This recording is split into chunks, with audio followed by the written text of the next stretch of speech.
নির্লজ্জ ছোট লোক, বসে বসে ছোট ভাইয়ের রোজগার করা অন্ন ধ্বংস করতে লজ্জা লাগে না? বলেই সামনে থেকে প্লেট ছুঁড়ে মারলেন আকাশের মা। খাবারের প্লেটটা মেঝেতে পড়ে ঝনঝন আওয়াজ তোলে। খাবারগুলো চারিদিকে ছড়িয়ে ছিটিয়ে যায়। অপমান ও লজ্জায় আকাশ মাথা নুইয়ে ফেলে। আকাশের মা সায়রা আবার কর্কশ কণ্ঠে চিৎকার করে ওঠে। এইভাবে আর কতদিন চলবে? বড় ভাই হয়ে ছোট ভাইয়ের ঘাড়ে বসে খাচ্ছিস, একটু ওকে লজ্জা লাগছে না? আকাশ কোনো প্রতি উত্তর করে না, অপমানে মাথা নিচু করে রেখেছে। মাত্র খাবার খেতে উদ্যত হয়েছিল, তার আগেই সায়রা প্লেটটা ছুঁড়ে মেরেছে। আকাশের মনে হচ্ছে অপমানে লজ্জায় এখনই মাটির নিচে ঢুকে যায়। তার চোখ ঝাপসা হয়ে আসে ধীরে ধীরে। আকাশের সামনাসামনি বসে আছে তার ছোট ভাই নাদিম। সে আকাশের দিকে তাকিয়ে টিটকারির স্বরে বলে, কাকে কি বলছো মা? ওর কি আসলে লজ্জা বলতে কিছু আছে? যদি লজ্জা থেকেই থাকতো তাহলে ফের এই বাড়িতে আসতো না। আর এইভাবে অন্যের ঘাড়ের উপর বসে বসে খেতে পারলে কেই বা কাজ করতে চায়? বাদ দাও মা, কুকুরের লেজ কখনো সোজা হয় না। কেন বাদ দেবো? তুই কষ্ট করে রোজগার করবি আর ও বসে বসে অন্ন ধ্বংস করবে। এখন থেকে ওর জন্য আর এক মুঠো ভাতও জুটবে না। যতদিন না রোজগার করবে ততদিন ওর এই বাড়িতে খাওয়া বন্ধ। সায়রার কথায় আকাশ তার দিকে শুকনো মুখে তাকায়, নিচু স্বরে বলে, মা, আমি তো চেষ্টা করছি, বিভিন্ন জায়গায় ইন্টারভিউ দিয়েও চাকরি না মিললে এখানে আমার কি দোষ?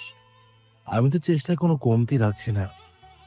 এই কথা তো সারা জীবন ধরেই শুনে আসছি।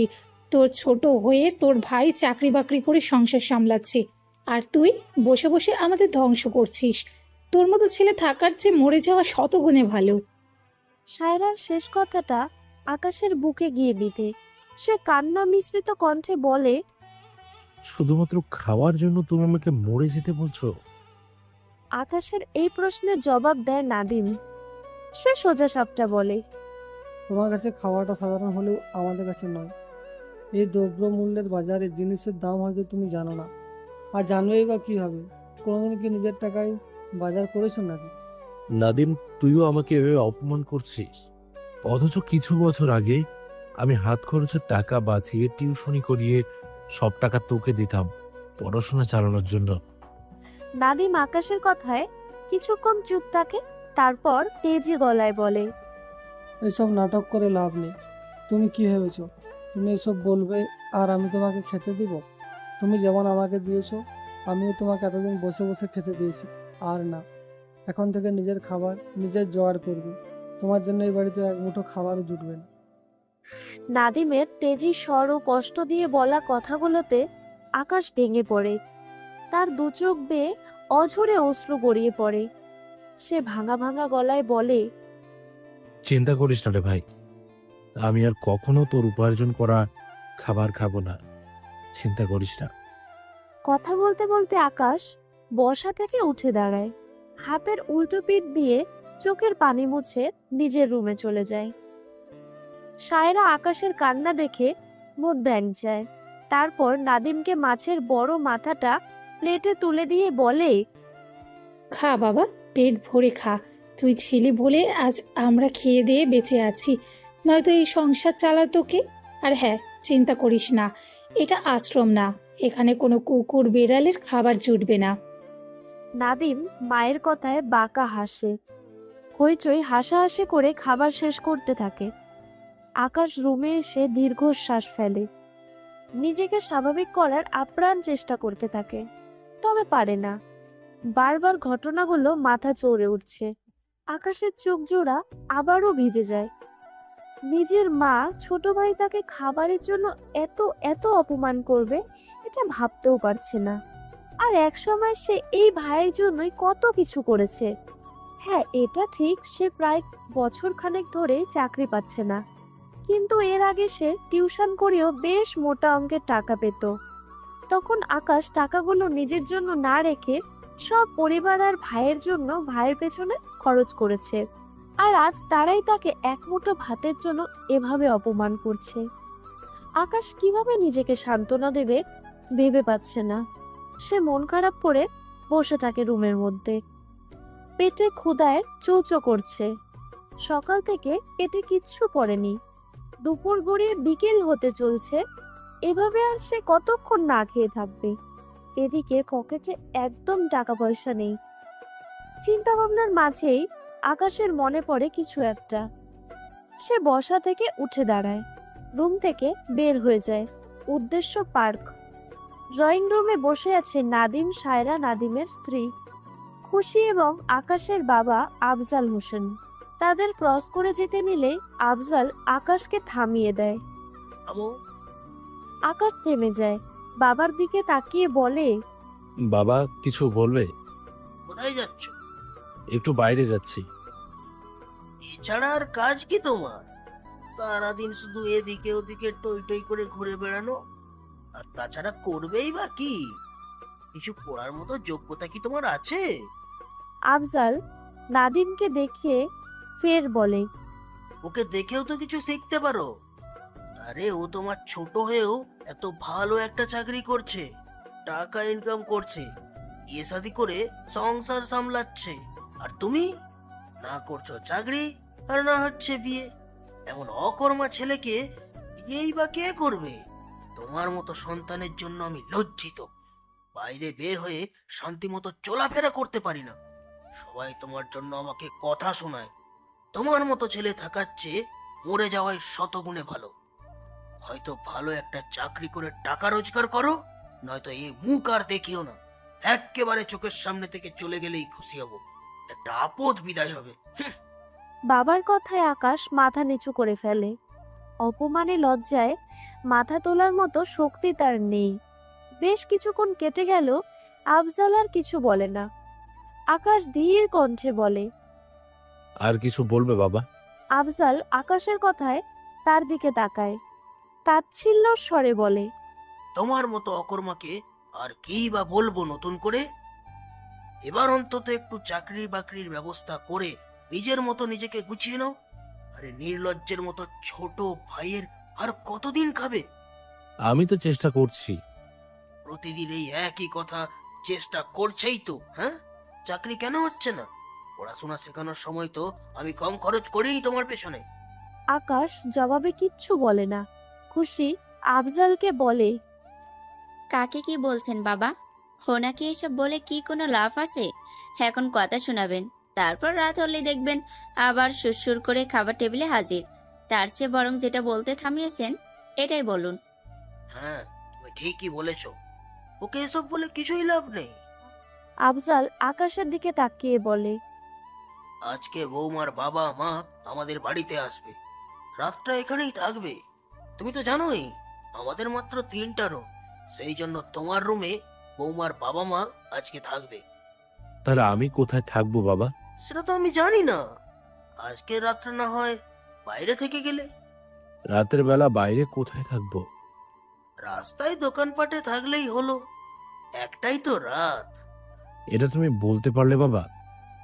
আমি রাস্তায় থাকবো। নাদিম পাশ থেকে বলে, এখানে না বলতে পারার কি আছে? ছেলে মানুষ এক রাত রাস্তায় থাকলে কি এমন ক্ষতি হবে? ওই রুমে আমার শ্বশুর শাশুড়িই থাকবে। তাছাড়াও আমি চাচ্ছি না তারা এসে তোমাকে দেখুক। তোমার মতো অকর্মার ভাই আমি, এটা তাদের পরিচয় দিতে আমার ইগোতে বাঁধবে। আকাশ যেন কিছুই বলার মতো খুঁজে পায় না। কোনো কাজ করি না বলেও ভাই হিসেবে পরিচয় দিতেও লজ্জাবোধ করবে। আর বাবা, সেই বা বললো কিভাবে তার ছেলে রাস্তায় রাত কাটাবে?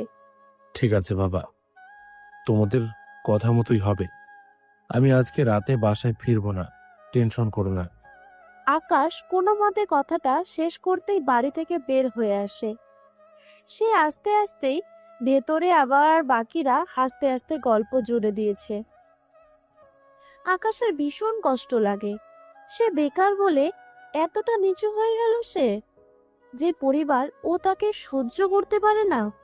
আকাশ হাতের উল্টো পিঠ দিয়ে চোখ জোড়া মুছে নেয়, পা চালিয়ে এগোতে থাকে পার্কের দিকে। আকাশদের বাড়ি থেকে পার্কের দূরত্ব বেশ দূরেই। পায়ে হেঁটে আসতে তার প্রায় আধা ঘন্টা লেগে যায়। আকাশের কাছে কোনো টাকা নেই, যার দরুন তাকে পায়ে হেঁটেই আসতে হয়েছে।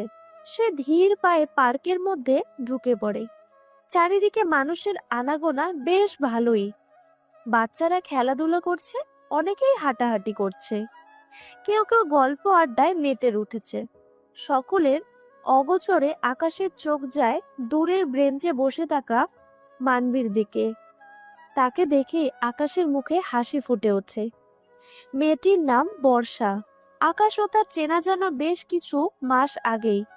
এরপর আস্তে আস্তে তাদের কথাবার্তা, পরিচয় এবং শেষমেশ ভালোবাসা।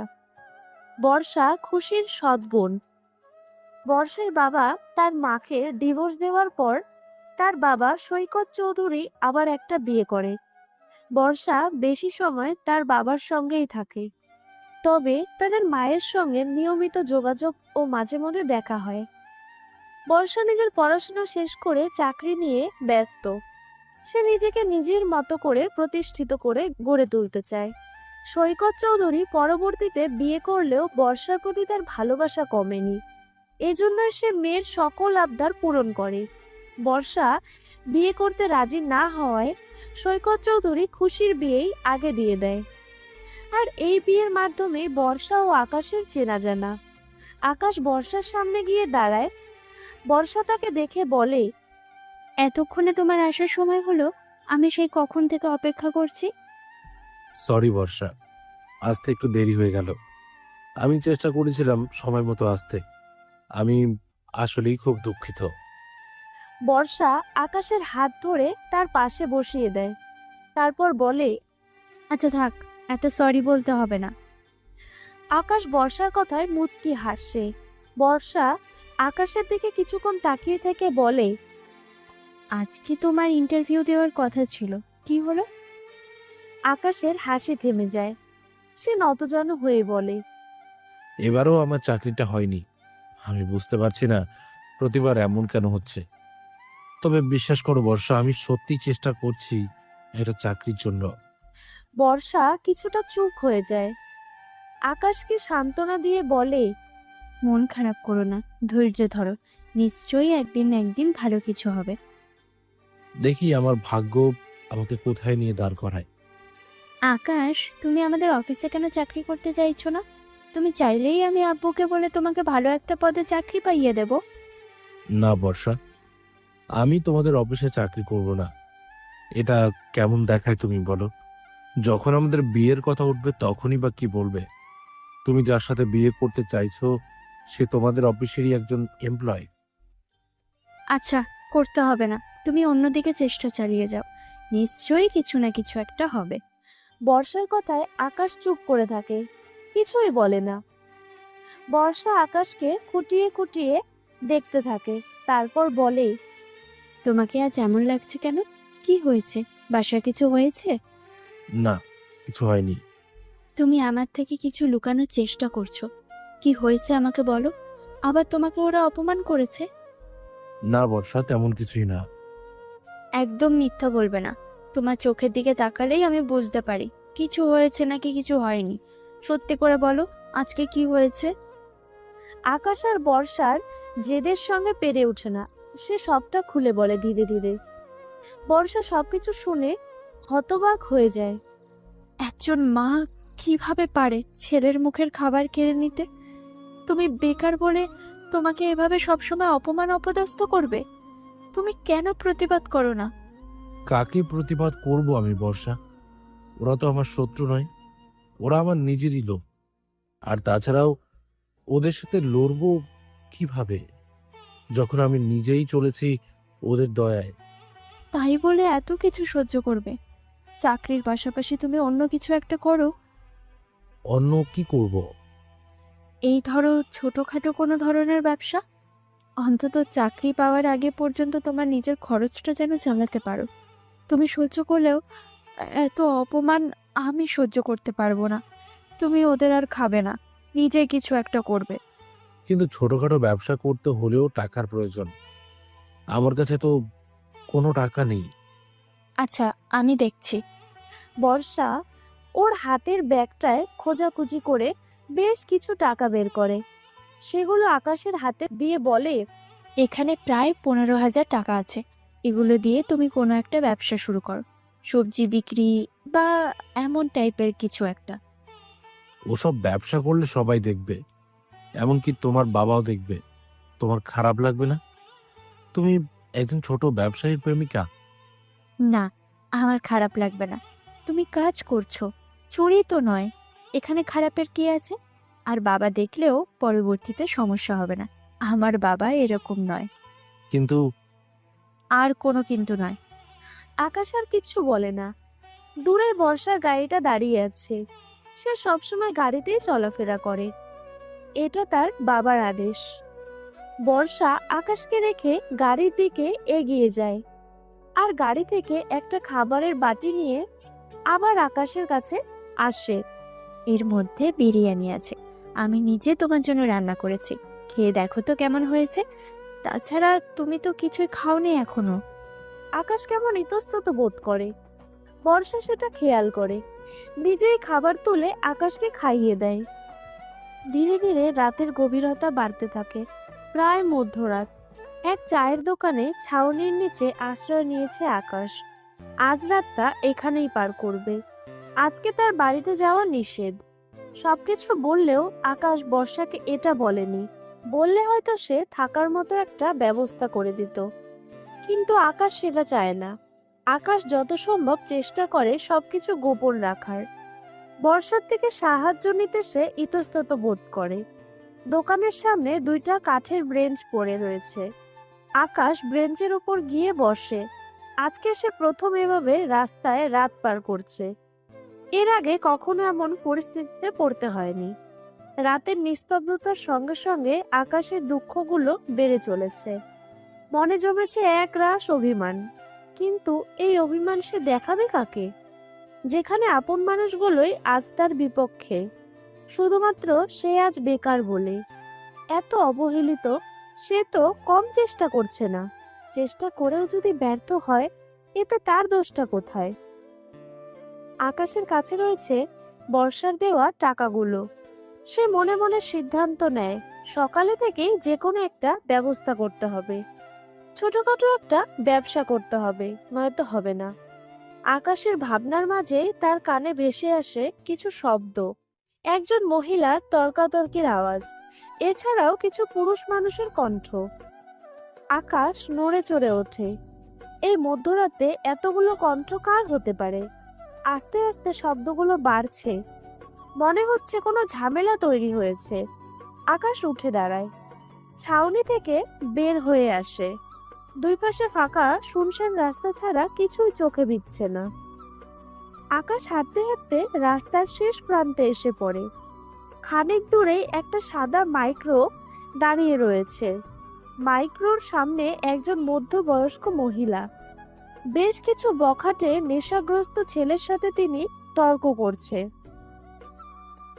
তোমাদের আমি আবারও বলছি, আমাকে যেতে দাও, নয়তো বিষয়টা ভালো হবে না। মহিলার কথায় ছেলেগুলো বিশ্রীভাবে হাসতে থাকে। তাদের মধ্যে থেকে একজন ছেলে বলে, তুই কি আমাদের হুমকি দিচ্ছিস? তোকে দেখে কি আমরা ভয় পাই?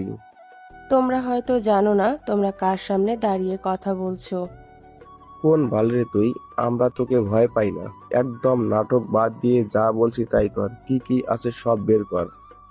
কিছু দেব না আমি পুলিশ কল করব। তোদের মতো অমানুষদের শিক্ষা দিয়ে ছাড়বো। ছেলেটা মহিলার কথায় আবার হেসে ওঠে। বাকিদের উদ্দেশ্য করে বলে, তোরা কি শুনেছিস ও কি বলছে? পুলিশ কল করবে, আমাদের শিক্ষা দেবে। আমরা তো ভয় পেয়ে গেলাম। চল চল পালিয়ে যাই। ব্যাঙানোর স্বরে কথাগুলো বলে সবাই একসাথে উচ্চ স্বরে হাসতে থাকে। মহিলা তাদের দেখে কিছুটা ঘাবড়ে যায়। ছেলেগুলো আবার বলে, যা যা আছে নিজ ইচ্ছায় দিবি নাকি অন্য ব্যবস্থা নিতে হবে? আমি কিচ্ছু দেব না তোদের আমি পুলিশের হাতে দেব। মহিলা কথা শেষ করে ফোনটা হাতে তুলে নেয়। পুলিশের নম্বরে কল দিতে চায়। তবে তার আগেই ছেলেগুলো থাবা দিয়ে ফোনটা কেড়ে নেয়। একজন ছোট চাকু বের করে মহিলার গলায় চেপে ধরে। একদম নড়াচড়া করবি না। এতক্ষণ ভালো মতো বললাম, শুনলি না। এবার দেখ আমরা কি করতে পারি। মহিলা ভয়ে আটকে ওঠে। ভয়ার্ত কণ্ঠে বলে, আমাকে মেরো না, দিচ্ছি আমি যা যা আছে সব কিছু দিচ্ছি। ছেলেগুলো বাজে ইঙ্গিত করে বলে, আমাদের তো অনেক কিছুই লাগবে, আগে টাকা পয়সা নিয়ে নিই, তারপর বাকিটা দেখছি। সবাই মহিলার কাছ থেকে টাকা পয়সা সহ সোনার গহনা যা যা ছিল সব কেড়ে নেয়। ওস্তাদ, সব নেওয়া শেষ। লোকটি মহিলার দিকে তাকিয়ে বাঁকা হেসে বলে, এবার তোর পালা। মহিলা ভয়ে আটকে ওঠে, নিজের হাত ছাড়ানোর চেষ্টা করে, তবে এতজনের সঙ্গে পেরে উঠছে না। সে বাঁচার জন্য চিৎকার চেঁচামেচি শুরু করে, কিন্তু কেউ তাকে বাঁচাতে আসে না। লোকগুলো মহিলাকে টানতে টানতে জঙ্গলে নিয়ে যেতে চায়। দূর থেকে আকাশ সবকিছুই খেয়াল করে। এসব দেখে তার শরীর রাগে তরতর করে কাঁপছে। এরা কতটা জঘন্যতম মানুষ হলে মায়ের বয়সী নারীকেও তা ছাড়ে না। আকাশ রাগে হাতের মুঠো পাকিয়ে নেয়, তারপর ছুটে যায় মহিলাকে বাঁচাতে। মহিলা ভয়ে থরথর করে কাঁপছে, প্রায় কাঁদো কাঁদো অবস্থা। প্রাণপণে চেষ্টা করছে পালানোর। সবাই তাকে ঘিরে দাঁড়িয়েছে, সে পালাতেও পারছে না। তখনই ওখানে আকাশ এসে উপস্থিত হয়। আকাশকে দেখে লোকগুলো চিরবিরিয়ে ওঠে। একজন ধমক দিয়ে বলে, এই কে রে তুই, এখানে কেন এসেছিস? আকাশ প্রথমে তাদের সাথে ভালো ব্যবহার করে, বোঝানোর চেষ্টা করে। আপনাদের টাকা পয়সা যা যা নেওয়ার তা তো পেয়ে গেছেন, এবার ওনাকে ছেড়ে দিন। উনি কি দোষ করেছে? আপনারা এত বড় অন্যায় করবেন না প্লিজ।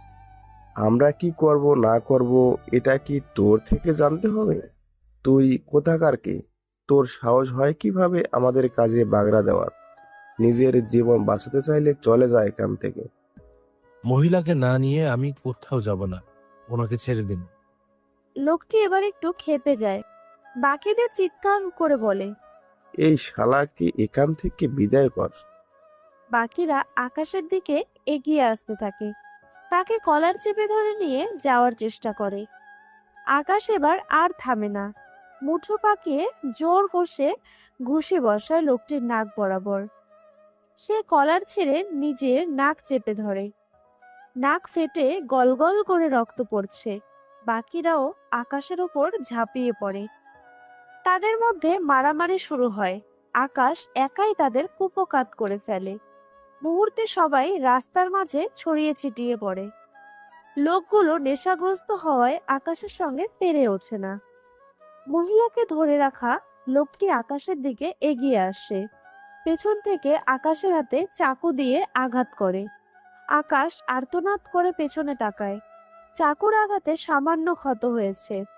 লোকটি ফের চাকু আঘাত করতে নিলেই আকাশ তার হাত চেপে ধরে, ওই চাকু দিয়ে তাকেই আঘাত করে। দুজনের মধ্যে কিছুক্ষণ হাতাহাতি চলতে থাকে। এক পর্যায়ে সবাই ছুটে পালিয়ে যায়। যাওয়ার আগে আকাশ তাদের থেকে টাকা গহনা সহ যা যা নিয়েছিল সব কেড়ে নিয়েছে। মহিলাটি স্বস্তির নিঃশ্বাস ফেলে, ভয়ার্ত দৃষ্টিতে আকাশের দিকে তাকায়। আকাশ মহিলার দিকে এগিয়ে যায়, জিনিসগুলো তার হাতে তুলে দেয়। আপনার এগুলো ধন্যবাদ বাবা, তোমার জন্য আজ আমি বড় বিপদ থেকে বেঁচে গেলাম। কিভাবে যে তোমাকে কৃতজ্ঞতা জানাই, তোমার কাছে আমি চিরঋণী হয়ে রইলাম। এটা আমার কর্তব্য ছিল, আপনার জায়গায় অন্য কেউ হলেও আমি এটা করতাম। সৃষ্টিকর্তা তোমার ভালো করুক। ধন্যবাদ, কিন্তু আপনি মহিলা মানুষ হয়ে এত রাতে একা একা বাইরে কেন? আসলে আমার একটা কোম্পানি রয়েছে, আজকে কিছু বিশেষ কাজ ছিল। কাজগুলো শেষ করতেই যে কখন এত রাত হয়ে গেছে একদম খেয়াল করিনি। সাধারণত আমি রাত করে বাইরে থাকি না, তবে আজকেই দেরি হয়ে গেল, আর আজকেই এত কিছু হয়ে গেল। মেয়েদের এত রাতে একা বাড়ি ফেরা উচিত নয়। আপাতত ওরা পালিয়েছে, আপনি এখন নিশ্চিন্তে বাড়ি ফিরতে পারেন। দ্রুত বাড়ি ফিরে যান। দুজন কথা বলতে বলতে গাড়ির কাছে এসে যায়। মহিলা যাওয়ার আগে একটা কার্ড দেয় আকাশের হাতে। এটা রাখো, এখানে আমার সকল ইনফরমেশন আছে। যদি কখনো প্রয়োজন হয় তাহলে অবশ্যই আমাকে বলবে। আকাশ কার্ডটা না চাইতেও হাতে তুলে নেয়। ওকে। মহিলা গাড়িতে উঠে বসে, আকাশের থেকে বিদায় জানিয়ে চলে যায়। আকাশ কার্ডটা না দেখেই রাস্তায় ফেলে দেয়। সে নিজ স্বার্থে কাউকে সাহায্য করতে চায় না, সাহায্য করে আবার প্রতিদান নেওয়ার মতো মনোভাব তার নেই। আকাশ তার কাটা হাতের দিকে তাকায়। বেশি ক্ষত হয়নি, সামান্য একটু আঁচড় লেগেছে। মূলত লোকটি নেশার কারণে ঠিকঠাকভাবে আঘাত করতে পারেনি। আকাশ আবার হেঁটে ছাউনির নিচে যায়। রাত প্রায় শেষের দিকে, কিছুক্ষণ পরে দিনের আলো ফুটে উঠবে। এখন আর তার ঘুম আসবে না, তাই সে বসে বসে দিনের অপেক্ষার প্রহর গুনতে থাকে। কিছু ঘন্টা বাদে সূর্যটা মাথার ওপর উঠতে শুরু করে। দিনের আলো চারিদিকে ছড়িয়ে পড়ে। ব্যস্ত নগরী জেগে ওঠে নতুন করে। মানুষগুলো যান্ত্রিক প্রযুক্তির মতো চলতে থাকে নিজ তাগিদে। সকাল সকাল জেগে ওঠে নাদিম। কাল বিকেলেই তার শ্বশুর শাশুড়ি তাদের বাড়িতে এসেছে। নাদিম আজ তাদের জন্য নতুন করে বাজার করতে যাওয়ার জন্য উদ্যত নেয়।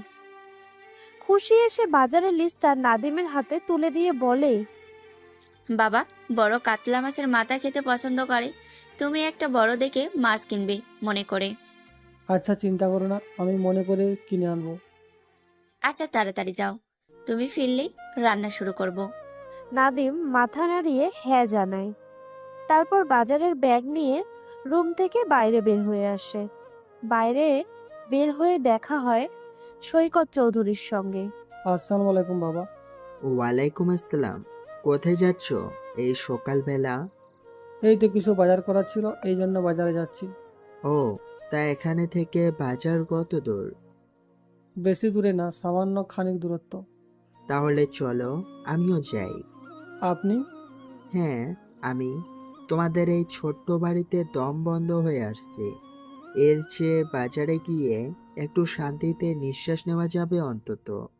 সৈকতের করা সূক্ষ্ম অপমান বুঝতে নাদিমের অসুবিধা হয় না।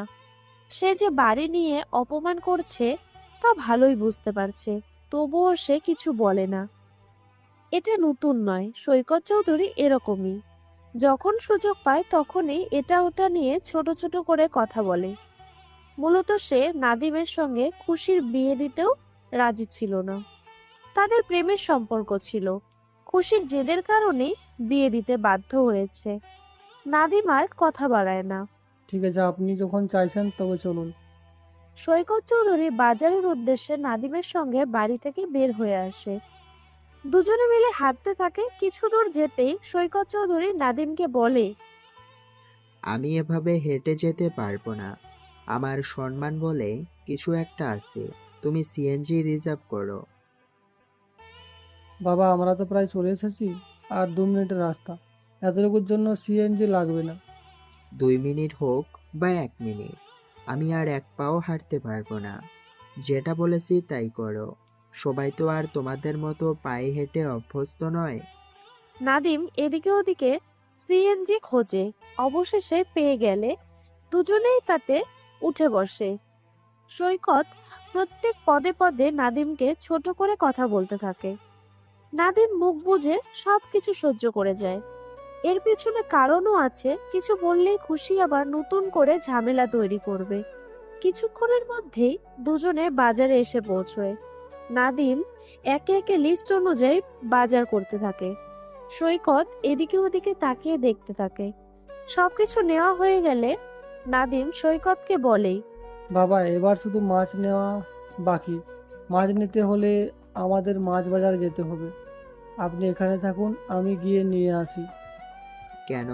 আমি গেলে কি সমস্যা? আমিও যেতে চাই। না মানে, মাছ বাজারে প্রচুর আষ্টে গন্ধ, এই জন্যই বলছিলাম। সমস্যা নেই, আমিও যাব। চলো। নাদিম আর কথা বাড়ায় না, মাছ বাজারের দিকে এগিয়ে যেতে থাকে। মাছ বাজারের মধ্যে গিয়ে এদিকে ওদিকে মাছ খুঁজতে থাকে। সৈকত চৌধুরী গন্ধে নাক চেপে ধরে, বারবার থুতু ফেলে এদিকে ওদিকে। নাদিম বেশি বিরক্ত হয় তার কাণ্ড দেখে। এই জন্যই তো বলেছিল আসতে হবে না। নাদিম বাজারের বড় মাছটা খুঁজে বের করে। সেটাই কিনতে শুরু করে। সৈকত চৌধুরী এদিকে ওদিকে তাকিয়ে দেখতে থাকে। হঠাৎ তার চোখ পড়ে বাম সাইডে। সেখানে আকাশ মাছ বিক্রি করছে। প্রথমে তার বিশ্বাস হয় না, পরে আবার চোখ পরিষ্কার করে দেখে, না, সে ঠিকই দেখছে। আকাশকে চিনতে ভুল হওয়ার কথা নয়। সৈকত চৌধুরী রাগে ক্ষোভে ফেটে পড়ে। নাদিমকে বলে, তোমার ভাই যে মাছ ব্যবসায়ী, এটা তো আমাকে আগে বলনি। কি বলছেন বাবা? আমি তো কিছুই বুঝতে পারছি না। আমার ভাই মাছ ব্যবসায়ী হতে যাবে কেন? সৈকত আকাশের দিকে আঙুল তাক করে বলে, তাহলে এটাকে এভাবে মিথ্যে বলার মানে কি? কাল তুমি বললে তোমার ভাই চাকরি পেয়েছে, এই জন্য সে বাড়িতে নেই। এটাই তাহলে সেই চাকরি?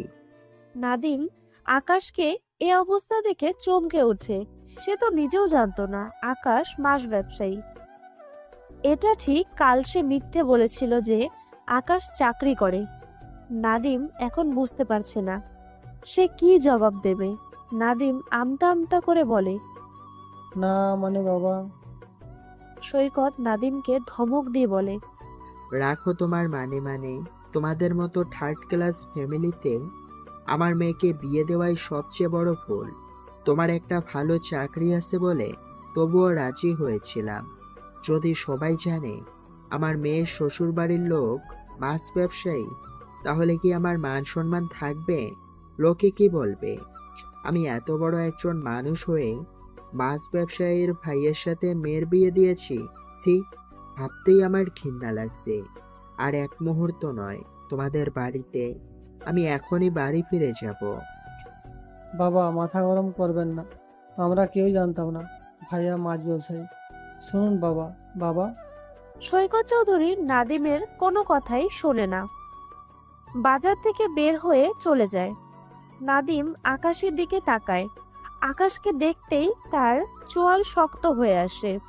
সে গটগট পায়ে আকাশের কাছে এগিয়ে যায়।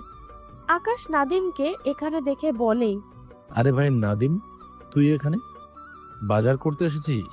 তুমি কি করছো এখানে? আমি এই যে আজকে থেকে মাছ ব্যবসা শুরু করলাম। কি করব বল, চাকরি পাচ্ছি না, ততদিন এটাই করি। তাই বলে মাছ ব্যবসা? আমাদের মান সম্মানের কথা একবারের জন্য চিন্তা করলে না? এখানে মান সম্মানের কি আছে? আমি কি চুরি করছি? আমি তো কাজ করেই খাচ্ছি। কোনো কাজকে ছোট করে দেখতে নেই ভাই। তুমি একটাও কথা বলবে না। তোমার সাথে আমাদের আর কোনো সম্পর্ক নেই। তুমি আমাদের বাড়িতে আসবে না। রাগ করছিস কেন? আচ্ছা এসব বাদ দে।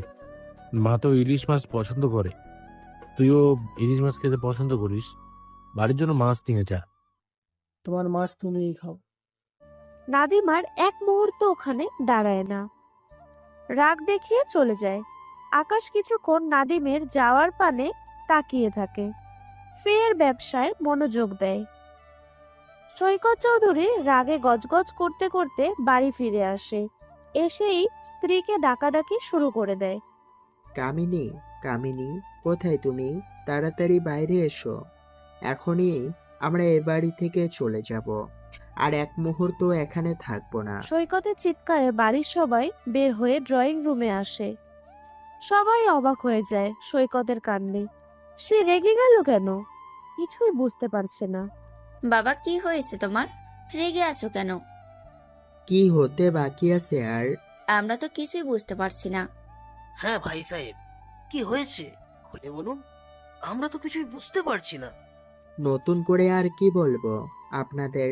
কিছু বললেও কি আপনাদের ন্যূনতম লজ্জাবোধ বলে কিছু আছে? কামিনী এসে সৈকতকে সামলানোর চেষ্টা করে। আরে এসব কি বলছো? এই ধরনের কথা কেউ বলে? বলবে তো কি হয়েছে। সৈকত কামিনীকে দেখে আরো রেগে যায়। হাত উঠিয়ে একটা সজোরে থাপ্পড় মেরে দেয়। কামিনী থাপ্পড় খেয়ে স্তব্ধ হয়ে দাঁড়িয়ে পড়ে। যা হয়েছে একমাত্র তোমার জন্য হয়েছে। আমি তখন বারবার বলেছিলাম আমার মেয়েকে আমি কিছুতেই এই থার্ড ক্লাস ফ্যামিলিতে বিয়ে দেব না। একমাত্র মেয়ে এবং তোমার জেদের কারণে আমি বিয়ে দিতে বাধ্য হয়েছি। তাই বলে কি আমার কোনো মান সম্মান নেই? বেআই সাহেব, উত্তেজিত হবেন না। আপনার কি হয়েছে আমাদের খুলে বলুন। কে কি বলেছে আপনাকে? আপনার বড় ছেলে যে একজন মাছ বিক্রেতা, এটা কেন আমাদের জানার নেই? আমাদের সম্মান বলতে কিছু একটা আছে। যদি সবাই জানে সাধারণ একটা মাছ ব্যবসায়ীর ভাইয়ের সাথে আমার মেয়ের বিয়ে হয়েছে, তখন আমার মান সম্মান আর কিছুই থাকবে না।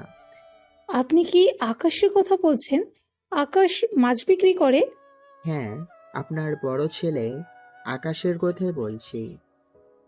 আফজাল হোসেন পাশ থেকে বলে, আপনি হয়তোবা ভুল ভেবেছেন। আকাশ কেন মাছ বিক্রি করবে? ভুল নয়, আমি নিজের চোখেই দেখেছি। এটা আপনাদের উচিত হলো না। নিজেদের সঙ্গে সঙ্গে আমারও সম্মান নষ্ট করলেন। এতক্ষণে নাদিমও ড্রয়িং রুমে এসে উপস্থিত হয়েছে। সৈকত কামিনীকে আবার বলে, তুমি কি যাবে? নয়তো আমি একাই চলে যাব এই বাড়িতে, আর এক মুহূর্ত না। হ্যাঁ, যাবো, রেডি হয়ে আসি। রেডি হওয়ার কোনো প্রয়োজন নেই। যেভাবে আছো সেভাবেই চলো। কামিনী সৈকতের উপরে আর কোনো কথা বলতে পারে না। সৈকতের সঙ্গে সঙ্গে বাইরে বেরিয়ে আসে। নাদিম খুশি সহ সবাই চেষ্টা করলেও তাদের আটকাতে পারে না। বাবা মা চলে যেতেই খুশি রাগী কণ্ঠে নাদিমকে বলে, তোমার ভাইয়ের জন্য আমার বাবা মা এভাবে চলে গেল, আর কত সহ্য করব তাকে। এবার তুমি হয়তো আমাকে ছাড়বে, নয়তো তোমার ভাইকে ছাড়বে। তোমার ভাইয়ের সঙ্গে একই বাড়িতে আমি আর এক মুহূর্ত থাকবো না। খুশি কথা শেষ করেই ঘরের মধ্যে চলে যায়। শব্দ করে দরজা লাগিয়ে বসে থাকে। নাদিম কি বলবে কিছুই ভেবে পাচ্ছে না সে। কিছুক্ষণ চুপ করে বলে, মা, এখনো কি তোমরা তোমাদের ছেলে কিছু বলবে না? এভাবে চলা আমার পক্ষে সম্ভব নয়। আজ তোমার ছেলে যা করলো তা ঠিক কি করলো? তাকে ঠিক করলো? শুধু খুশির বাবা মা নয়, আমাদের মান ইজ্জত ও নষ্ট করলো। এই বাড়ির কেউ ফুটপাতে বাজার পর্যন্ত করে না, আর ও মাছ বিক্রি করছে। সমাজে এবার আমরা মুখ দেখাবো কি করি? আমি আর এক মুহূর্ত এই বাড়িতে থাকতে চাই না। আমি খুশিকে নিয়ে অন্য কোথায় চলে যাব। নাদিমের কথায় আফজাল হোসেন ধমক দিয়ে বলে, কোথায় যাবে তুমি?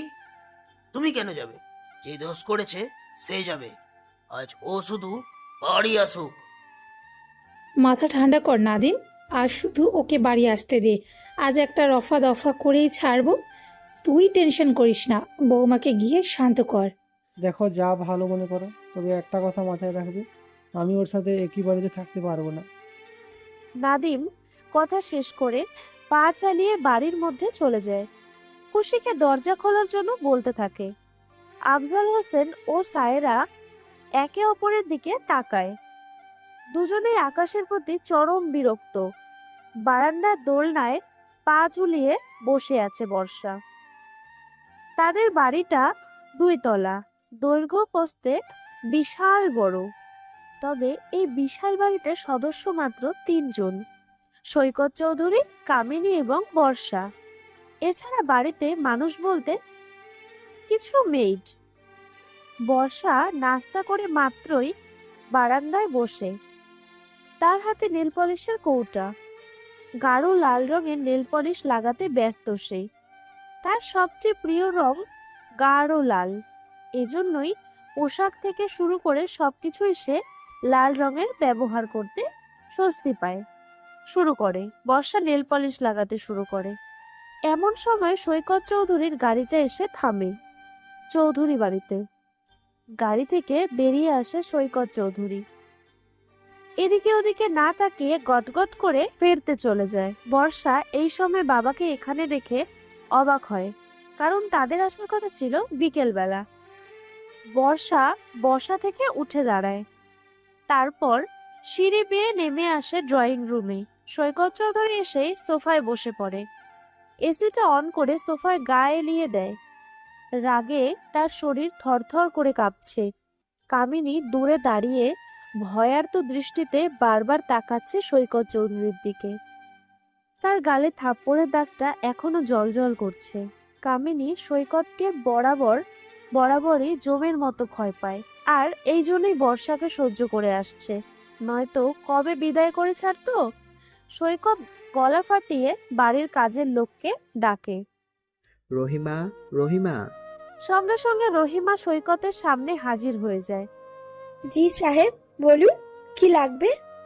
সৈকত ধমক দিয়ে বলে। কোথায় থাকো তুমি? এতবার কেন ডাকা লাগে? যাও, আমার জন্য ঠান্ডা শরবত বানিয়ে আনো। রহিমা নতজানু হয়ে রান্নাঘরের দিকে ছোট লাগায়।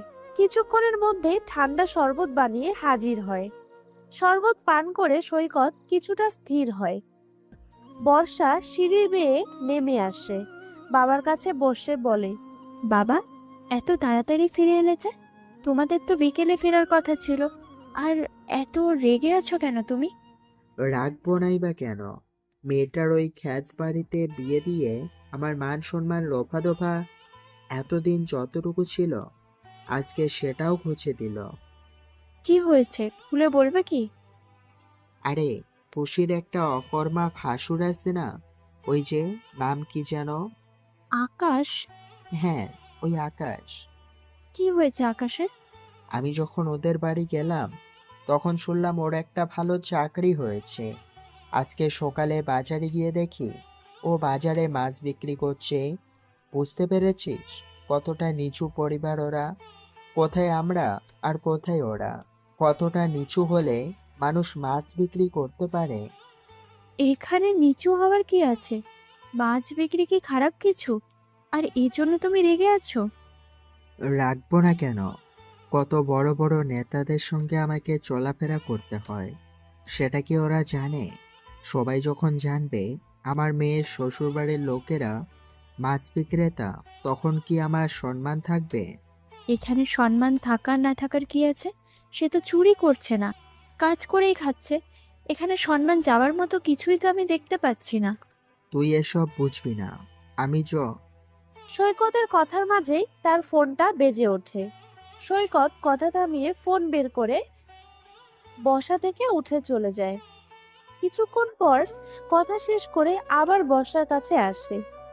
বর্ষা মা, তোর মনে আছে কিছুদিন আগে আমি তোকে আমার একটা বন্ধুর কথা বলেছিলাম, ওই যে আমেরিকায় থাকে? সাইফুল আঙ্কেল? হ্যাঁ, সাইফুল। গত সপ্তাহে সাইফুল বাংলাদেশে আসছে। ও আমার কাছে একটা আর্জি রেখেছে, বলছে অবশ্যই এটা পূরণ করতে হবে। আমিও চাচ্ছি এটা হোক। কি আরজি বাবা? আচ্ছা, তার আগে বল, সাইফুলের বড় ছেলে রিমনকে তোর কেমন লাগে? বর্ষা আগে পিছে না ভেবে বলে, ভালোই লাগে, কিন্তু কেন? তাহলে তো হয়ে গেল, আর কোনো বাধা থাকলো না। মানে কি বলছো বাবা? পরিষ্কার করে বলো।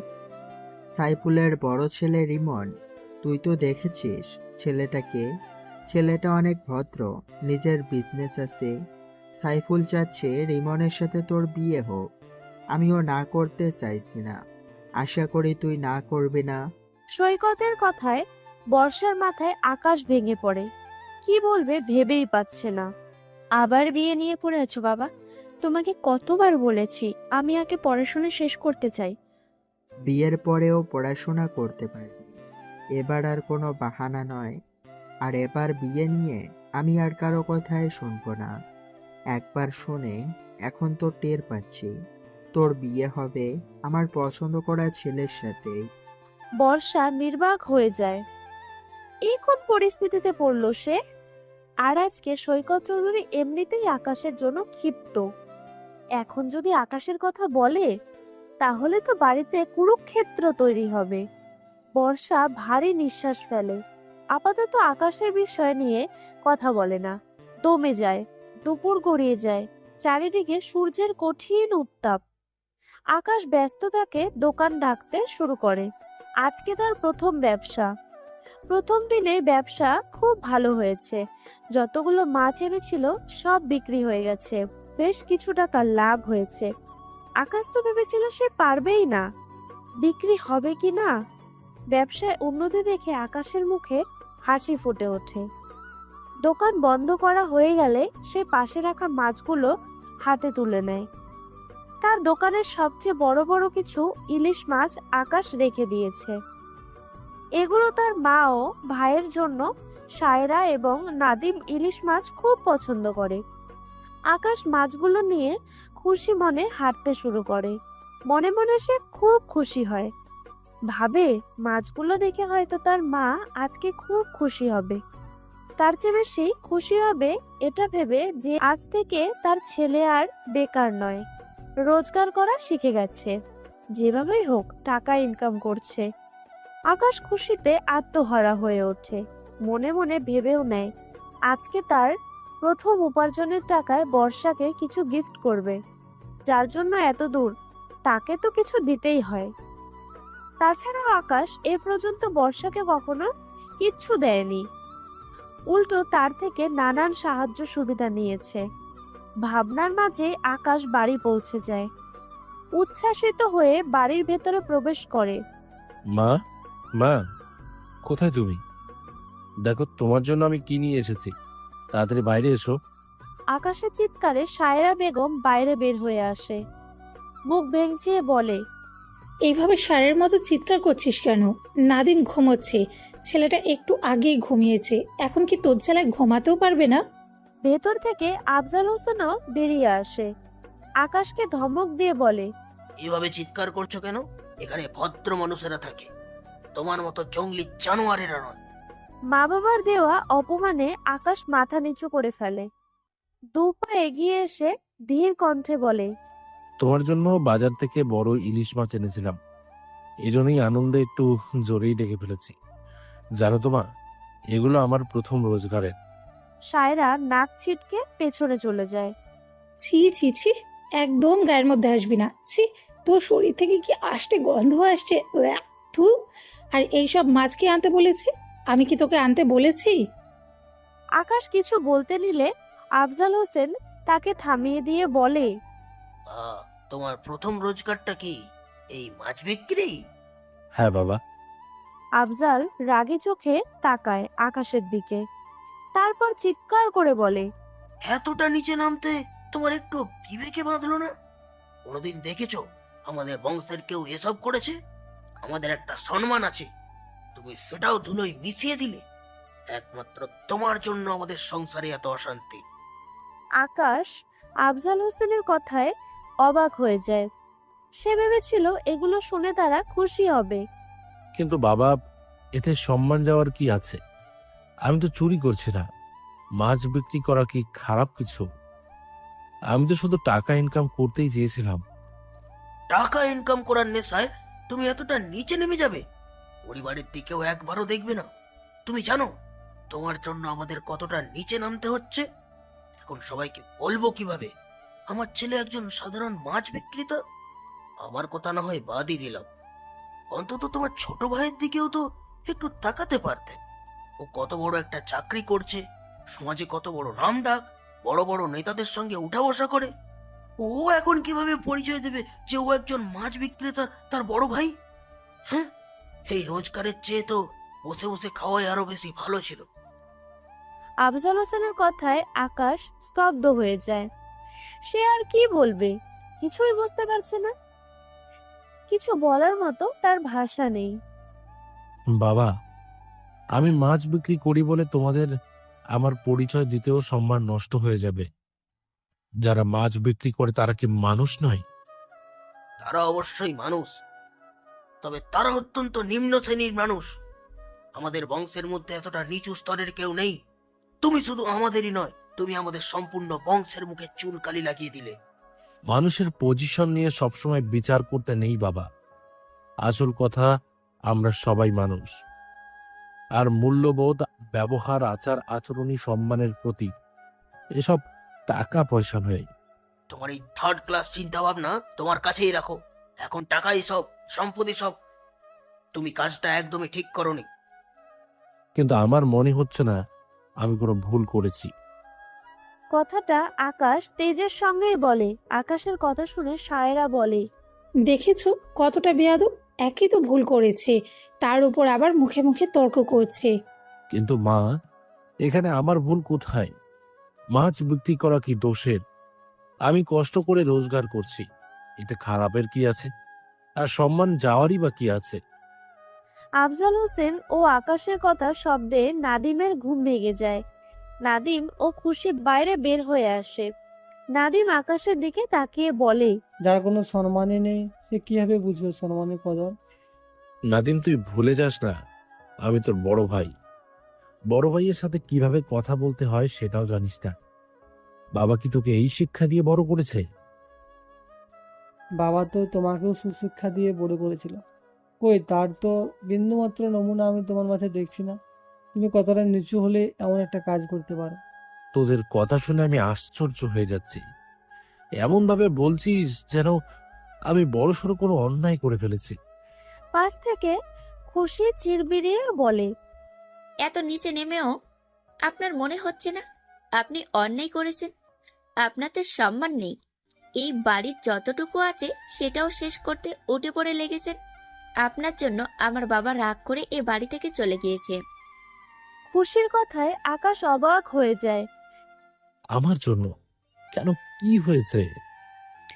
এমন ভাব করছিস যেন কিছুই জানিস না। বৌমার বাবা তোকে বাজারে মাছ বিক্রি করতে দেখেছে। তার মেয়ের শ্বশুর বাড়ির লোক মাছ বিক্রি করে। এটা চারপাশে জানাজানি হলে কি তার মান সম্মান থাকবে? আকাশ কি বলবে ভেবে পাচ্ছে না। অবশেষে হার মেনে নেয়। ভুল না করেও ভুল স্বীকার করে। আমি ভেবেছিলাম চাকরি যেহেতু পাচ্ছি না, আর কতদিন এভাবে চলবে? কতদিন এভাবে ছোট ভাইয়ের অন্ন ধ্বংস করব? আমার নিজের কাছেও খারাপ লাগে এটা। তোমরা বিশ্বাস করো, এই জন্যই আমি ভাবছিলাম চাকরি খোঁজার সঙ্গে সঙ্গে আমি ছোটখাটো একটা ব্যবসা করি। খোঁজ নিয়ে দেখলাম মাছ বিক্রিতে বেশি লাভ।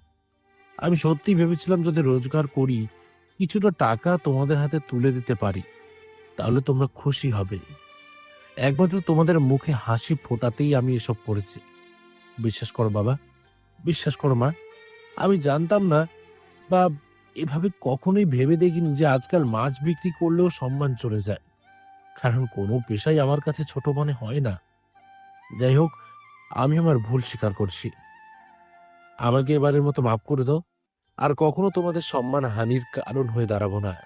আকাশের কথায় খুশি মুখ বাঁকায়, রাগী কণ্ঠে বলে, এখন মাপ চাইলে কি সব উঠে আসবে? মাপ চাইলে কি হারানোর সম্মান ফিরে পাবো?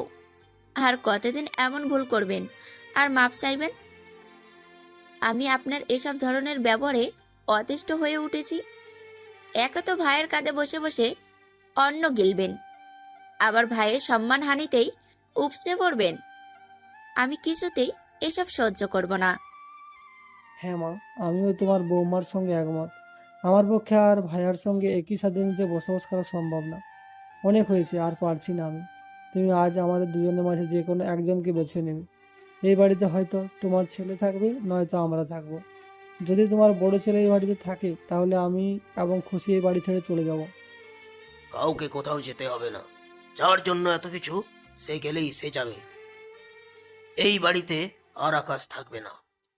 তোমার আর এই বাড়িতে কোনো জায়গা নেই। আফজাল হোসেনের কথায় আকাশ চমকে ওঠে। এসব কি বলছো বাবা? এই বাড়িতে না থাকলে আমি কোথায় থাকবো?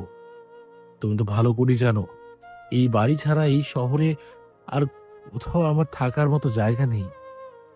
জায়গা আছে কি নেই সেটা জানার প্রয়োজন আমাদের নয়। এই বাড়িতে তুমি থাকবে না মানে থাকবে না। আমার প্রতি তোমরা এতটা নির্দয় হও না মা। তোমরা ছাড়া আমার আর কে আছে? কোথায় যাব আমি? কোথায় যাব? নাদিমের মতো আমিও তো তোমারই ছেলে। তুই আমার ছেলে, এটাই তো আমাদের লজ্জার কারণ। তোর মতো ছেলে থাকার চেয়ে না থাকা ঢের ভালো।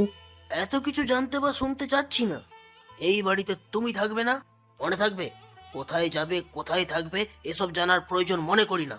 তুমি এই মুহূর্তে আমার বাড়ি থেকে বের হয়ে যাও।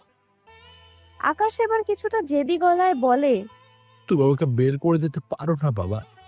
এই বাড়ির ওপরে নাদিমের মতো আমারও অধিকার আছে। তাহলে তুমি তোমার অধিকার নিয়েই থাকো, আমি এই বাড়ি ছেড়ে চলে যাচ্ছি। চলো খুশি, ব্যাগ গুছিয়ে নাও। নাদিমের কথায় আকাশ ব্যর্থিত হয়। সায়রা আকাশকে বলে, এটাই তো চাইছিলি তুই না? আমাদের আনন্দ তোর সহ্য হচ্ছিল না, এই জন্যই পরিবারটা ভাঙতে উঠে পড়ে লেগেছিস। নাদিম চলে গেলে এই বাড়িতে নিজ রাজত্ব করতে পারবি, এজন্যই তো ওকে তাড়ানোর ব্যবস্থা করেছিস। না মা, তুমি আমাকে ভুল ভাবছো। আমি চাই না কেউ এই বাড়ি ছেড়ে চলে যান। নাদিম তো আমার ভাই। আমি কেন চাইবো ও বাড়ি ছেড়ে চলে যাবে? তোমার সঙ্গে একই বাড়িতে নাদিম থাকবে না। যদি না চেয়েও থাকে যে নাদিম এ বাড়ি থেকে চলে যাক, তাহলে তুমি যাচ্ছ না কেন?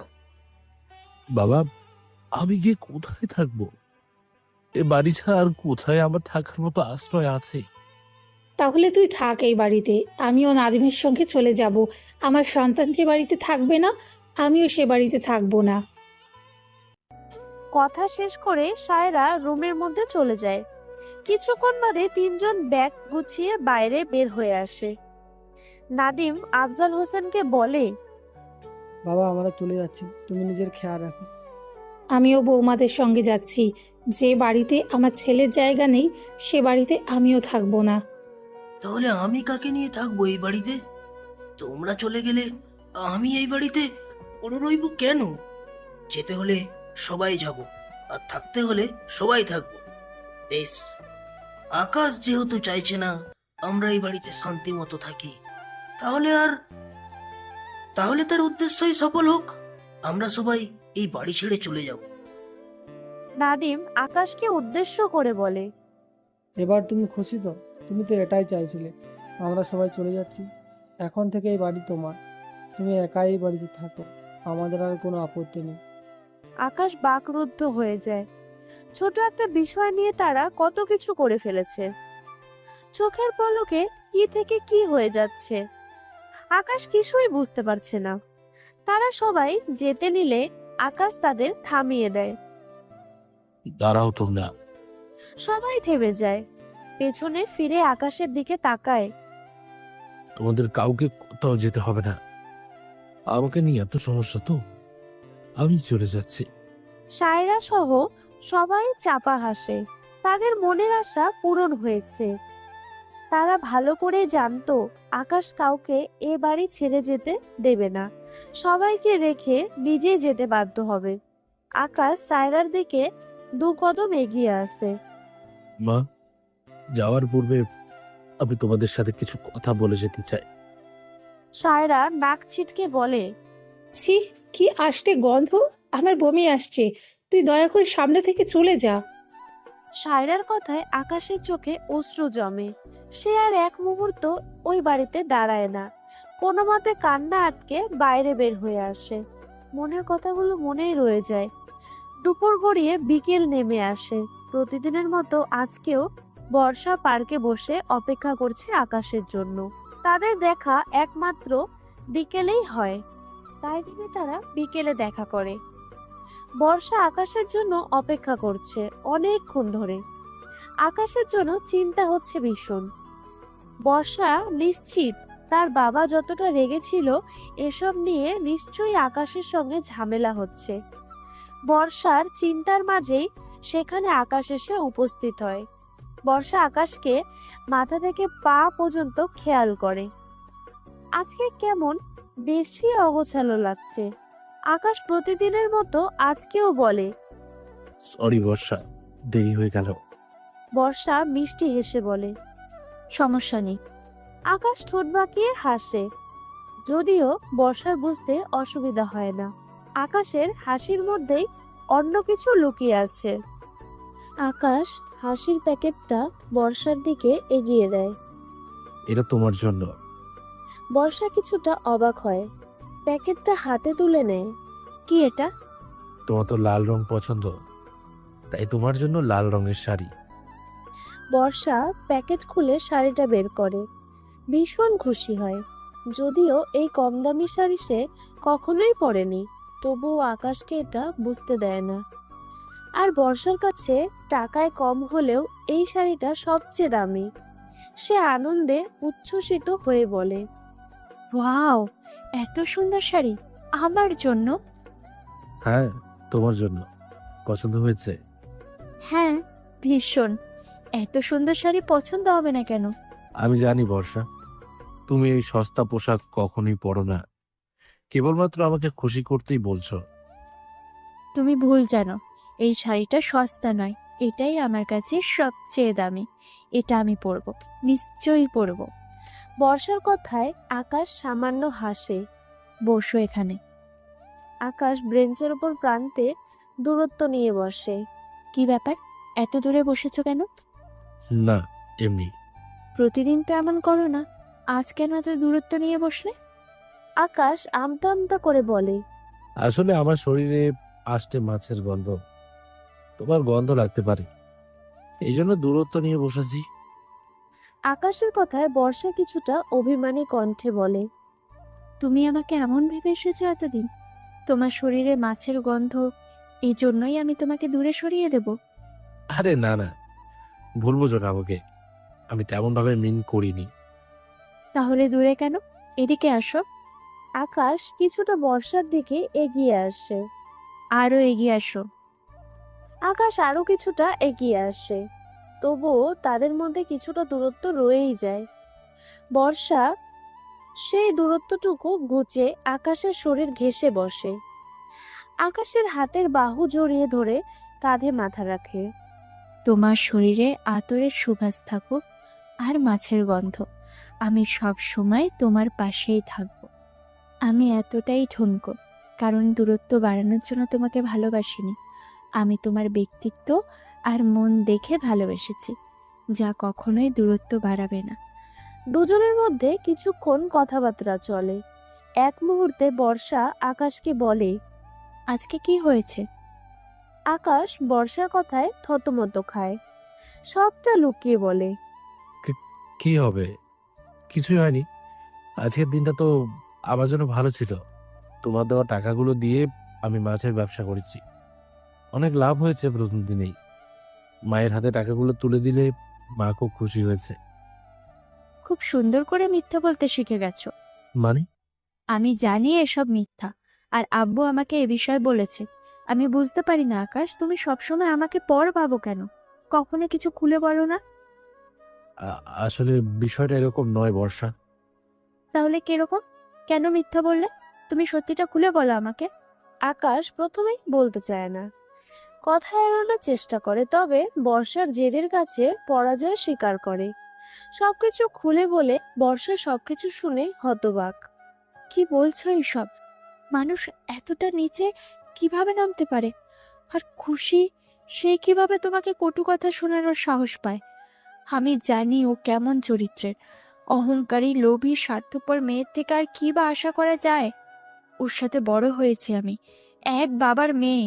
দুজনের শরীরে একই রক্ত বইলেও আমরা ভিন্ন রকমের। ও যে কতটা নিচে নামতে পারে তা আগে থেকেই জানতাম। আর তোমার ভাইয়ের কথাও বাদ দিলাম, কিন্তু তোমার বাবা মা, তারা কিভাবে পারলো এটা করতে? একজন মা বাবা হয়ে কিভাবে সন্তানকে বাড়ি থেকে বের করে দিতে পারে? আদৌ ওরা তোমার আপন বাবা মা তো? এসব কি বলছো বর্ষা? ওরা আমার আপন বাবা মাই। আমি সবটা মেনে নিয়েছি, নিজের ইচ্ছা বেরিয়ে এসেছি। আমি যখন ওদের সুখ বিনষ্টের কারণ, তখন আমি সরে আসি। আমি চাই তারা ভালো থাকুক। যখন তারা চাইছে আমি না থাকলে তারা খুশি হবে, তখন সেটাই হোক। আমি আর কখনোই তাদের কাছে ফিরে যাব না, আর না কখনো যোগাযোগ রাখবো। কিন্তু তুমি এখন থাকবে কোথায়? এই শহরে চলবে কিভাবে? আমি পারবো, ঠিক মানিয়ে নেব। পারতে তো আমাকে হবেই। বর্ষা কিছুক্ষণ চুপ থাকে, তারপর আকাশকে বলে। বাবা তার বন্ধু ছেলের সঙ্গে আমার বিয়ে ঠিক করেছে। আকাশ বর্ষার কথায় চমকে ওঠে। কি বলছো তুমি? তুমি কেন বললে না এখন বিয়ে করবে না? আমি বলেছি, তবে লাভ হয়নি। বাবার এক কথা, আমার বিয়ের সিদ্ধান্ত বাবাই নেবে, আমার সিদ্ধান্তেরও প্রয়োজন নেই। আকাশ বর্ষার কথায় চিন্তায় পড়ে যায়। এই পরিস্থিতিতে সে কিভাবে সামলাবে? এখন কি হবে বর্ষা? যাই হোক না কেন, আমি তোমাকে ছাড়তে পারবো না। তোমাকে ছাড়া আমি বাঁচতে পারবো না। আমি ভেবেছি আজ রাতে বাবাকে তোমার কথা জানাবো। তোমার বাবা কখনোই রাজি হবে না। জানি রাজি হবে না, তবু একবার শেষ চেষ্টা করব। আর যদি রাজি না হয় তাহলে তাহলে কি? তাহলে আমি পালিয়ে আসব। আমরা পালিয়ে বিয়ে করব, অন্য শহরে চলে যাব, সেখানে দুজনে মিলে সুখে সংসার করব। পারবে না তুমি? আমার বেশি কিছু চাই না, শুধু বেঁচে থাকার মতো একবেলা এক মুঠো ভাত জুটলেই চলবে। আর যদি সেটাও না জুটে, তবে আমি মরতে রাজি, তবুও তোমাকে ছেড়ে থাকতে পারবো না। পারবে না তুমি আকাশ? আকাশ বর্ষার হাত নিজের হাতের মুঠোয় নিয়ে নেয়, তারপর শক্ত করে চেপে ধরে, জেদি স্বরে বলে। হ্যাঁ, পারবো, নিশ্চয়ই পারবো। পারতে তো আমাকে হবেই। বর্ষা আকাশের হাতটা আরো একটু শক্ত করে চেপে ধরে। এখন এই হাত দুটোই তার একমাত্র ভরসা। এই বিশ্বস্ত হাত জোড়া ছাড়া তার কাছে পৃথিবীটা অন্ধকার। বর্ষা আকাশের দিকে তাকিয়ে বাঁকা হাসে। রাত ঘনিয়ে এসেছে। এশার আজান দিয়েছে ঘন্টা 3 আগেই। সৈকত চৌধুরী নিজের রুমে বিছানা শুয়ে আছে। বিছানার একপাশে বসে রয়েছে কামিনী। ভয়ে ভয়ে ধীর কদমে পা ফেলে রুমের দরজার সামনে আসে বর্ষা। বাবা, ভেতরে আসবো? বর্ষা, তুই আয় মা, ভেতরে আয়। তোকে কতবার বলেছি আমার রুমে আসতে, নক করা লাগবে না। সৈকত বর্ষাকে টেনে বিছানায় বসিয়ে দেয়। কয়েকটা মিষ্টি মিষ্টি কথা চলে বাবা মেয়ের মধ্যে। বাবা মেয়ের কথা শুনতেই কামিনী জ্বলে ওঠে। মনে মনে জ্বললেও মুখে কিছু বলে না। সৈকতের সামনে কিছু বলার মতো সাহসও তার নেই। কোনো দরকার? এমনি এসেছিস নাকি কিছুর প্রয়োজন? ওই মানে এত ভয় পাচ্ছিস কেন? এর আগে তো কখনো ভয় পাসনি। আজ মাকে কিছু বলার জন্য এত ভয় পাচ্ছিস কেন? আমি বাঘ না সিংহ? পাগলি মেয়ে, নির্ভয়ে বল মা, তোর কি প্রয়োজন? বর্ষা কিভাবে কি বলবে বুঝতে পারছে না। কিভাবে শুরু করবে সেটাও জানে না। এতক্ষণ নিজেকে শক্ত করে আনলেও বাবার চোখের দিকে তাকিয়ে সব গুলিয়ে ফেলেছে। কথাগুলো বলার মতো সাহস সে পাচ্ছে না। তবুও সাহস জুগিয়ে বলে, আসলে বাবা, আমি আমি আমার বিয়ে সম্পর্কে তোমার সাথে কিছু কথা বলতে চাই। বিয়ের কথা শুনে সৈকত শোয়া থেকে উঠে বসে। হ্যাঁ বল, কি বলতে চাস? বাবা, আমি এই বিয়েটা করতে পারবো না। পড়াশোনার জন্য তো এসব নিয়ে তোকে টেনশন করতে হবে না। আমি ওদের সঙ্গে কথা বলেছি, বিয়ের পরেও তুই পড়াশোনা করতে পারবি। পড়াশোনা নিয়ে না। পড়াশোনা নিয়ে না? তাহলে কি নিয়ে সমস্যা? আসলে বাবা, মানে এত মানে করছিস কেন? কি বলবি নির্ভয়ে খুলে বল। সৈকতের কথার স্বরে বর্ষা কিছুটা সাহস পায়। সাহস জুগিয়ে এক নিঃশ্বাসে বলে, বাবা, আমি একজনকে ভালোবাসি। বর্ষার মুখে এহেন কথা শুনে সৈকত কিছুটা চমক খায়। কামিনী নিজেও চমকে ওঠে, তবে কেউ কিছুই প্রকাশ করে না। ছেলেকে তোমরা চেনো? এহেন কথায় আরো বড়সড় চমক খায় সৈকত ও কামিনী। সৈকত আর চোখে কামিনীর দিকে তাকায়। আমরা ছেলেকে চিনি। কে ছেলেটা? নাম কি? বর্ষা আকাশের নাম নিতে ভয় পাচ্ছে। সৈকত তাকে সাহস জুগিয়ে বলে, ভয় পাচ্ছিস কেন? এখানে ভয় পাবার কি আছে? বল, ছেলেটা কে? বর্ষা কাঁপা কাঁপা গলায় বলে, আকাশ। আকাশ নামটা শুনতেই যেন রুমের মধ্যে বজ্রপাত ঘটে। কামিনী জোরে সোরে চমকে ওঠে। সৈকতের শরীর রাগে ক্ষোভে তরতর করে কাঁপতে থাকে। কোন আকাশ? নাদিম ভাইয়ার বড় ভাইয়া। আমি তাকে ভালোবাসি, সেও আমাকে ভালোবাসে। আমার যদি বিয়ে করতেই হয় তাহলে তাকেই করব। আমি তাকে ছাড়া বাঁচবো না। বর্ষা কথা শেষ করতেই সৈকত তার গালে জোর কষে একটা থাপ্পড় বসিয়ে দেয়।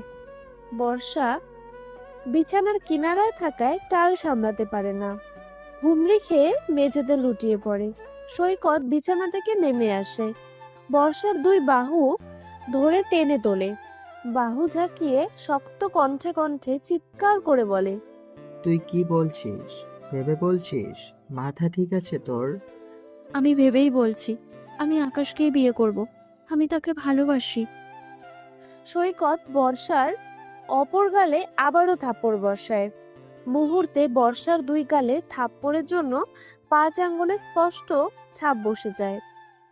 বর্ষা আর্তনাদ করে কেঁদে ওঠে। ভালোবাসি, ভালোবাসি, ভালোবাসি, এই ভালোবাসি শব্দ আর একবার উচ্চারণ করলে আমি তোর জিহ্বা টেনে ছিঁড়ে ফেলবো।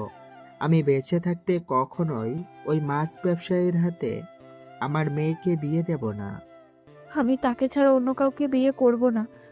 আমি তাকে ছাড়া বাঁচবো না। বিয়ে তো তোকে আমার পছন্দ করা ছেলেকেই করতে হবে, আর মরলেও তাদের কাছে গিয়েই মরবি। তবুও আমি আমার পছন্দ করা ছেলের সাথেই বিয়ে দেব। আমি এই বিয়ে করব না, কিছুতেই না। আমি দরকার পড়লে পালিয়ে যাব, তবু আকাশকেই বিয়ে করব। সৈকত আবারও বর্ষাকে থাপ্পড় মারতে উদ্যত হয়, তবে এবারে আর থাপ্পড় মারে না। বর্ষা ভয়ে মাথা নিচু করে ফেলে। সৈকত চৌধুরী চিবিয়ে চিবিয়ে বলে, যদি পালিয়ে যাস তাহলে আমাকে বাবা হিসেবে ভুলে যাবি। আমিও ভুলে যাব বর্ষা নামে আমার কোনো মেয়ে ছিল, আর সেদিনই হবে তোর জন্য এই বাড়িতে শেষ দিন। তুমি তো আমার ভালো চাও। হয়তো বড়লোক ছেলের কাছে বিয়ে দিলে আমার টাকার অভাব হবে না, তবে আমি প্রকৃত ভালোবাসাও পাবো না। আর আকাশের সাথে বিয়ে হলে টাকা না থাকলেও আমি ভালোবাসা খুঁজে পাবো। আমি টাকা নয়, আমি ভালোবাসা চাই। বাবা, তুমি দয়া করে আকাশকে মেনে নাও। আমি তাকে ছাড়া অন্য কোথাও সুখী থাকবো না। এই ভালোবাসা বলতে কিচ্ছু আমি বুঝি না। আমার কাছে টাকাই সব। যেখানে টাকা আছে সেখানে সুখ নিজে পায়ে হেঁটে আসবে। আর এইবার আমি যা চাইবো তাই হবে। আমি যেখানে বলবো সেখানেই তোর বিয়ে হবে। বাবা, একটু বোঝার চেষ্টা করো। আমি আকাশকে ছাড়া বাঁচবো না। আর একবারও আকাশের নাম আমার সামনে উচ্চারণ করবে না। সৈকত আবারও কামিনীকে উদ্দেশ্য করে বলে, কামিনী, ওকে আমার রুম থেকে বিদায় করো। আমার সামনে থাকলে ওকে আজ আমি মেরেই ফেলবো। কামিনী বর্ষার কাছে আসে, হাত ধরে টানতে টানতে বাইরে নিয়ে যায়। বর্ষা যাওয়ার আগে বারবার বাবার কাছে কাকুতি মিনতি করতে থাকে। বাবা, এমন করবে না বাবা। একবার আমার দিকটা ভেবে দেখো বাবা। আমি মরে যাব বাবা। হ্যাঁ, আমি ওকে ছাড়া বাঁচবো না। সৈকত বর্ষার কথায় হেলদোল করে না। তার শরীর অনবরত জ্বলছে। এটা সে কখনোই কল্পনাও করেনি। এটা অসম্ভব। সে কিছুতেই পারবে না ওই খ্যাত ছেলেটার হাতে তার ফুলের মতো মেয়েটাকে তুলে দিতে। কামিনী বর্ষাকে টেনে তার রুমে আনে, বিছানা ছুঁড়ে ফেলে দেয়। তারপর কাট কাট গলায় বলে, এতদিন আমার মেয়েকে জ্বালিয়ে শান্তি পাসনি, এখন বিয়ের পরও ছাড়ছিস না। আমি বেঁচে থাকতে কিছুতেই তোকে ওই বাড়ির বউ হতে দেব না। আমিও দেখতে চাই কিভাবে তুই ওই বাড়িতে বউ হয়ে পা রাখিস। কামিনী কথা শেষ করে রুম থেকে বের হয়ে যায়। বর্ষা মেঝেতে বসে পড়ে, হেঁচকি তুলে তুলে কাঁদতে থাকে। আজ প্রথম তাকে তার বাবা থাপ্পড় মেরেছে। এতে তার বিন্দু মাত্র দুঃখ নেই। সে যে আকাশকে পাবে না এটা ভাবলেই দম বন্ধ হয়ে আসছে। না, এটা কখনোই সম্ভব নয়। সে বিয়ে করলে একমাত্র আকাশকেই করবে, নয়তো মরণ ছাড়া তার জন্য আর দ্বিতীয় কোনো রাস্তা নেই। এখন তার সামনে একটা রাস্তায় খোলা আছে। যা করার তা আজকে রাতেই ঠিক করে রাখতে হবে। বর্ষা মেঝে থেকে উঠে দাঁড়ায়, বিছানায় থেকে ফোনটা দ্রুত তুলে হাতে নেয়, ডায়াল করে চিরচেনা নম্বরটায়, যেটা তার একমাত্র ও শেষ ভরসা। রাস্তার ছাউনিতে আজকের রাতটাও পার করতে হয় আকাশকে। একাকী নির্ঘুম রাত পার করে সে। আজ কিছুতেই তার চোখে ঘুম ধরা দিচ্ছে না। মাথার মধ্যে আকুপাকু করছে হাজারো চিন্তা, কিছু সূক্ষ্ম দুঃখ। বারবার আকাশের চোখের পাতায় ভেসে আসছে ছোটবেলার স্মৃতিগুলো। তখনকার জীবনটা কত সুখের ছিল, অন্তত মায়ের আদর পাওয়া যেত। তখন আর এখন তার মায়ের মধ্যে পার্থক্য কত। একটাই মানুষ অথচ কত বৈচিত্র্যময়। সবকিছু ভেবে আকাশ দীর্ঘশ্বাস ফেলে। ধীরে ধীরে রাতের আধার কাটিয়ে দিনের আলো ফুটতে শুরু করে। রাতটা নির্ঘুমেই কেটে যায় আকাশের। আজ সে পাখপাখালির আগেই জেগে ওঠে। রাতেই বর্ষা থেকে একটা মেসেজ এসেছে। তাকে খুব সকালেই পার্কে উপস্থিত হতে বলেছে। আকাশ পার্কের দিকে হাঁটা লাগায়। বেশ কিছুক্ষণের মধ্যে পৌঁছেও যায়। প্রতিদিন দেরি হলেও আজ সে বর্ষার আগেই এসেছে। এটাই হয়তো প্রথমবার।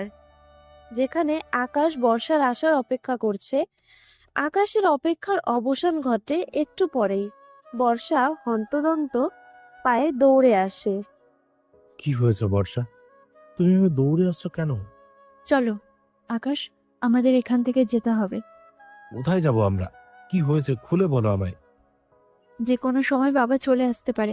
আমি যেতে যেতে বলছি, দ্রুত পা চালো। দুজন পা চালিয়ে সামনের দিকে এগিয়ে যায়। খুব সকাল হওয়ায় রিক্সা পাওয়া মুশকিল, যদিও খুব ভোরেই। প্রতিদিন রিক্সা পাওয়া যায় না, তবে আজকে রাস্তা একদম শুনশান ফাঁকা। ঘন্টাখানেক পর তারা একটা রিক্সা খুঁজে পায়। দুজন রিক্সায় চড়ে বসে। রাস্তায় যেতে যেতে বর্ষা আকাশকে সবটা খুলে বলে। আকাশ সবটা শুনে কিছুটা চিন্তিত হয়ে পড়ে। এখন আমরা কোথায় যাচ্ছি? উত্তরা। উত্তরা তো বুঝলাম, কিন্তু কার কাছে? আম্মুর কাছে। তোমার আম্মু? হ্যাঁ, আমার আম্মু। তিনি কি সবটা শুনে আমাদের মেনে নেবেন, নাকি হিতে আরো বিপরীত হতে পারে? আমি কালকে রাতেই আম্মুকে সবটা জানিয়েছি। আমার আম্মু আমার সঙ্গে খুব ফ্রি। তিনি বাবার মতো লোভী নয়। তিনি ঠিক আমাকে বুঝবে। বলেছে যেতে, যা করার তিনি করবে। আর আমার মনে হয় যা করবে আমাদের ভালোর জন্যই করবে। আকাশ বর্ষার প্রতি উত্তরে কিছুই বলে না, চুপচাপ থাকে। দুজনের মধ্যে নীরবতা নেমে আসে। রিক্সা নিজের গতিতে চলছে। বর্ষার কথা মতো রিক্সা এসে উত্তরার 11 নম্বর সেক্টরে থামে। দুজন রিক্সা থেকে নেমে আসে, ভাড়া মিটিয়ে সামনে এগিয়ে যায়। বর্ষা আকাশকে নিয়ে দাঁড় করায় একটা 5তলা বিল্ডিং এর সামনে। আকাশ নিচ থেকে মাথা উঁচু করে বিল্ডিংটা এক নজরে দেখে। বিল্ডিং এর মাঝ বরাবর বড় বড় অক্ষরে লেখা সানজিদা ভবন। বর্ষা, তোমার আম্মুর নাম কি? সঞ্জিতা রহমান। কেন? এই বিল্ডিংটা কি তোমার আম্মুর নিজের? হ্যাঁ, শুধু এইটা নয়, এটা বাদেও দুটো বিল্ডিং রয়েছে। তাছাড়াও 3টে বড় গার্মেন্ট ফ্যাক্টরি রয়েছে। তোমার আম্মু এত কিছু কিভাবে অর্জন করেছে? প্রচেষ্টা। আমার মতো আম্মুরও স্বপ্ন ছিল নিজের পায়ে দাঁড়ানোর। তবে আব্বু মহিলাদের চাকরি নিয়ে বিবাদে ছিলেন। এসব নিয়ে তাদের মধ্যে মনোমালিন্য ছিল। তারপর সেটা ডিভোর্সের রূপ নেয়। বাবা ছোট একটা বিষয় নিয়ে হুট করে আম্মুকে ডিভোর্স দেয়। তবে এরপর বাবা চাইলেও আম্মু কখনো আর ফিরে যায়নি, বরং নিজের চেষ্টায় আজ নিজের সাম্রাজ্য গড়ে তুলেছে। দুজনে কথা বলতে বলতে 4র্থ তলায় উঠে আসে। সঞ্জিদা রহমানের ফ্ল্যাটে কলিং বেল বাজায়। এখানে সে একাই থাকে। এর আগে বর্ষা বেশ কিছুবার এখানে এসেছে, যদিও সৈকত চৌধুরী এসবের কিছুই জানে না। সে এটাও জানে না বর্তমানে সঞ্জিদা রহমানের কি অবস্থা, বা বেঁচে আছে কিনা মরে গেছে। ফ্ল্যাটের দরজা খুলে দেয় একজন মেইড। মহিলাকে বর্ষা চেনে। কুলসুম খালা এবারের বিশ্বস্ত কাজের লোক। কুলসুম বর্ষাকে চিনতে ভুল করে না। হেসে হেসে বলে, আপা, আপনি এসে গেছেন? আসুন, ভেতরে আসুন। কুলসুম দরজা থেকে সাইডে দাঁড়ায়। বর্ষা আকাশকে আশ্বস্ত করে দুজনে ভেতরে প্রবেশ করে। ম্যাডাম তো ছাদে গেছে, আমাকে আগেই বলছে আপনি আইবেন। আপনাকে অপেক্ষা করতে বলছে, একটু পরে তিনি চলে আসবেন। ঠিক আছে, আমরা অপেক্ষা করছি। কুলসুম রান্নাঘরে চলে যায়। বর্ষা ও আকাশ বসে থাকে ড্রয়িং রুমে। আকাশ ইতিমধ্যে চিন্তিত হয়ে পড়েছে। বর্ষা বারবার তাকে আশ্বস্ত করছে। একটু পরে সঞ্জিদা রহমান নিচে নেমে ওঠে। প্রথমে বর্ষাকে দেখে বলে, তুমি এসে গেছো? হ্যাঁ মা। আকাশ সঞ্জিদা রহমানের দিকে ভয়ে ভয়ে তাকায় না, না তাকিয়ে বলে, আসসালামু আলাইকুম। ওয়ালাইকুম আসসালাম। কেমন? আকাশ সঞ্জিদা রহমানকে দেখে কথা শেষ করতে পারে না, অবাক হয়ে যায়। সে রাস্তায় যে মহিলাকে বখাটে ছেলেদের থেকে বাঁচিয়েছিল, এখন তিনি তার সামনে দাঁড়িয়ে আছে। সঞ্জিদা ও আকাশকে দেখে হতবাক হয়ে যায়। তুমি? আপনি? বর্ষা দুজনের দিকে হা করে তাকিয়ে থাকে। তোমরা কি আগে থেকেই একে অপরকে চেনো? কিন্তু কিভাবে? চিনব না কেন, খুব ভালো করেই চিনি। সানজিদা ইশারায় আকাশকে বসতে বলে। আকাশ হন্তদন্ত হয়ে বসে পড়ে। সানজিদা তাদের সামনাসামনি সোফায় বসে। কিছুক্ষণ এটা ওটা বলে বর্ষাকে সবকিছু খুলে বলে। বর্ষাও তাদের বিষয়টা সানজিদা রহমানকে খুলে বলে। এরপর আসে মূল কথায়। সব কিছুই বুঝলাম। তাহলে তোমরা এখন চাচ্ছ কি? আকাশ নতজানু হয়ে আছে। বর্ষা ধীর গতিতে উত্তর দেয়। আমি আকাশকে ছাড়া বাঁচবো না। আমি আকাশকে বিয়ে করতে চাই। সানজিদা আকাশকে উদ্দেশ্য করে বলে। আর তুমি তুমি কি চাইছো? আকাশ ধীরে ধীরে মাথা উঁচু করে মোলায়েম কণ্ঠে বলে। আমিও বর্ষাকে বিয়ে করতে চাই। বুঝলাম। তোমার আপাতত না আছে চাকরি আর না আছে থাকার মতো জায়গা। বিয়ের পর তুমি আমার মেয়েকে খাওয়াবে কি? আমি চাকরি ট্রাই করছি, আর যতদিন পাবো না ততদিন ছোট কোনো ব্যবসা করব। আশা করি প্রথম প্রথম একটু কষ্ট হলেও আমরা সামলে নিতে পারবো। শিওর? জি। তোমরা যখন চাইছো আমি এতে বাধা দেব না। আমি নিজেই দাঁড়িয়ে থেকে বিয়ে দেব। তবে একটা কথা মাথায় রাখবে, বিয়ের পর আমার মেয়ে কোনো কষ্ট হলে বা আমার মেয়ের সঙ্গে অন্যায় কিছু ঘটলে যে বিয়ে আমি দিচ্ছি সে বিয়ে ভাঙতে আমার হাতও কাঁপবে না। আমি বেঁচে থাকতে কখনোই বর্ষাকে কষ্ট স্পর্শ করতে পারবে না। আমি সর্বদা তাকে আগলে নেব। তাদের মধ্যে আরো কিছুক্ষণ আলাপ আলোচনা হয়। নাস্তা শেষ করে তিনজন বেরিয়ে পড়ে কাজী অফিসের উদ্দেশ্যে। সানজিদা রহমান আগে থেকেই সেখানে সবকিছু ঠিকঠাক রেখেছিল। অবশেষে বর্ষা ও আকাশের বিবাহ সম্পূর্ণ হয়। সানজিদা নিজে দাঁড়িয়ে থেকে মেয়ের বিয়ে সম্পূর্ণ করে। বর্ষা ও আকাশের মুখে বিজয়ের হাসি ফুটে ওঠে। বিয়ে শেষে তারা বাড়ি ফিরে আসে। সানজিদা আকাশকে ডাক দেয়। তার হাতে কিছু চাবি তুলে দিয়ে বলে, এখানে ফ্ল্যাট এবং গাড়ির চাবি রয়েছে। আজকে থেকে এগুলো তোমাদের। আমার যা কিছু রয়েছে সব কিছুই আমার মেয়ের। আজ থেকে এগুলোর দায়িত্ব তোমার। কাল থেকে তুমি কোম্পানিতে জয়েন করবে। সব কিছু তোমাকেই সামলাতে হবে। আমার বয়স হয়েছে, এবার আমি একটু স্বস্তি চাই। নিজের জিনিস নিজেই গুছিয়ে রাখতে শিখো। 2 বছর পর সন্ধ্যা পেরিয়েছে। কিছুক্ষণ আগে বর্ষা আয়নায় নিজেকে আরো একবার দেখে নেয়। আজ সে লাল রঙের শাড়িটা পরেছে। এই শাড়িটা তাকে আকাশ প্রথম গিফট করেছিল। শাড়িটা নর্মাল, সস্তা হলেও এর কদর বর্ষার কাছে ঢের বেশি। আগের চেয়ে পরিস্থিতি এখন অনেক পরিবর্তন হয়েছে। যে আকাশ নিজের খাবার জোগাড় করতে হিমশিম খেত, আজ সে 3টা গার্মেন্টসের মালিক। বড় বড় বিল্ডিং এখন তার মালিকানায়। এখন সে নিজেই শত শত মানুষের মুখে খাবার তুলে দেয়। শুধু গার্মেন্ট নয়, ঢাকা শহরের বেস্ট ইঞ্জিনিয়ার কোম্পানির একমাত্র মালিক সে। এখন আর তার কিছুরই অভাব নেই। বর্ষা 2 হাতে মোটা স্বর্ণের চুড়ি জোড়া পরে। এছাড়া আজ সে বেশি সাজগোজ করবে না। কানে সিটি গোল্ডের একজোড়া ঝুমকা পড়েছে, যদিও তার স্বর্ণের দুল রয়েছে। বর্ষা রেডি হতে হতেই আকাশ রুমে এসে পড়ে। বর্ষা আকাশের দিকে সূক্ষ্ম নজর বোলায়। স্যুট প্যান্ট হাতে দামি ব্র্যান্ডের ঘড়ি পরে তৈরি হয়েছে সে। বর্ষার কাছে এই আকাশকে একদম নতুন লাগে। সেই পুরনো আকাশের সঙ্গে আজকের আকাশের কত তফাৎ। এভাবে কি দেখছো? তোমাকে। আমাকে তো প্রতিদিনই দেখো, আজকে নতুন নয়। তুমি আমার কাছে সবসময় নতুন। দুজনে একে অপরের দিকে তাকিয়ে মুচকি হাসে।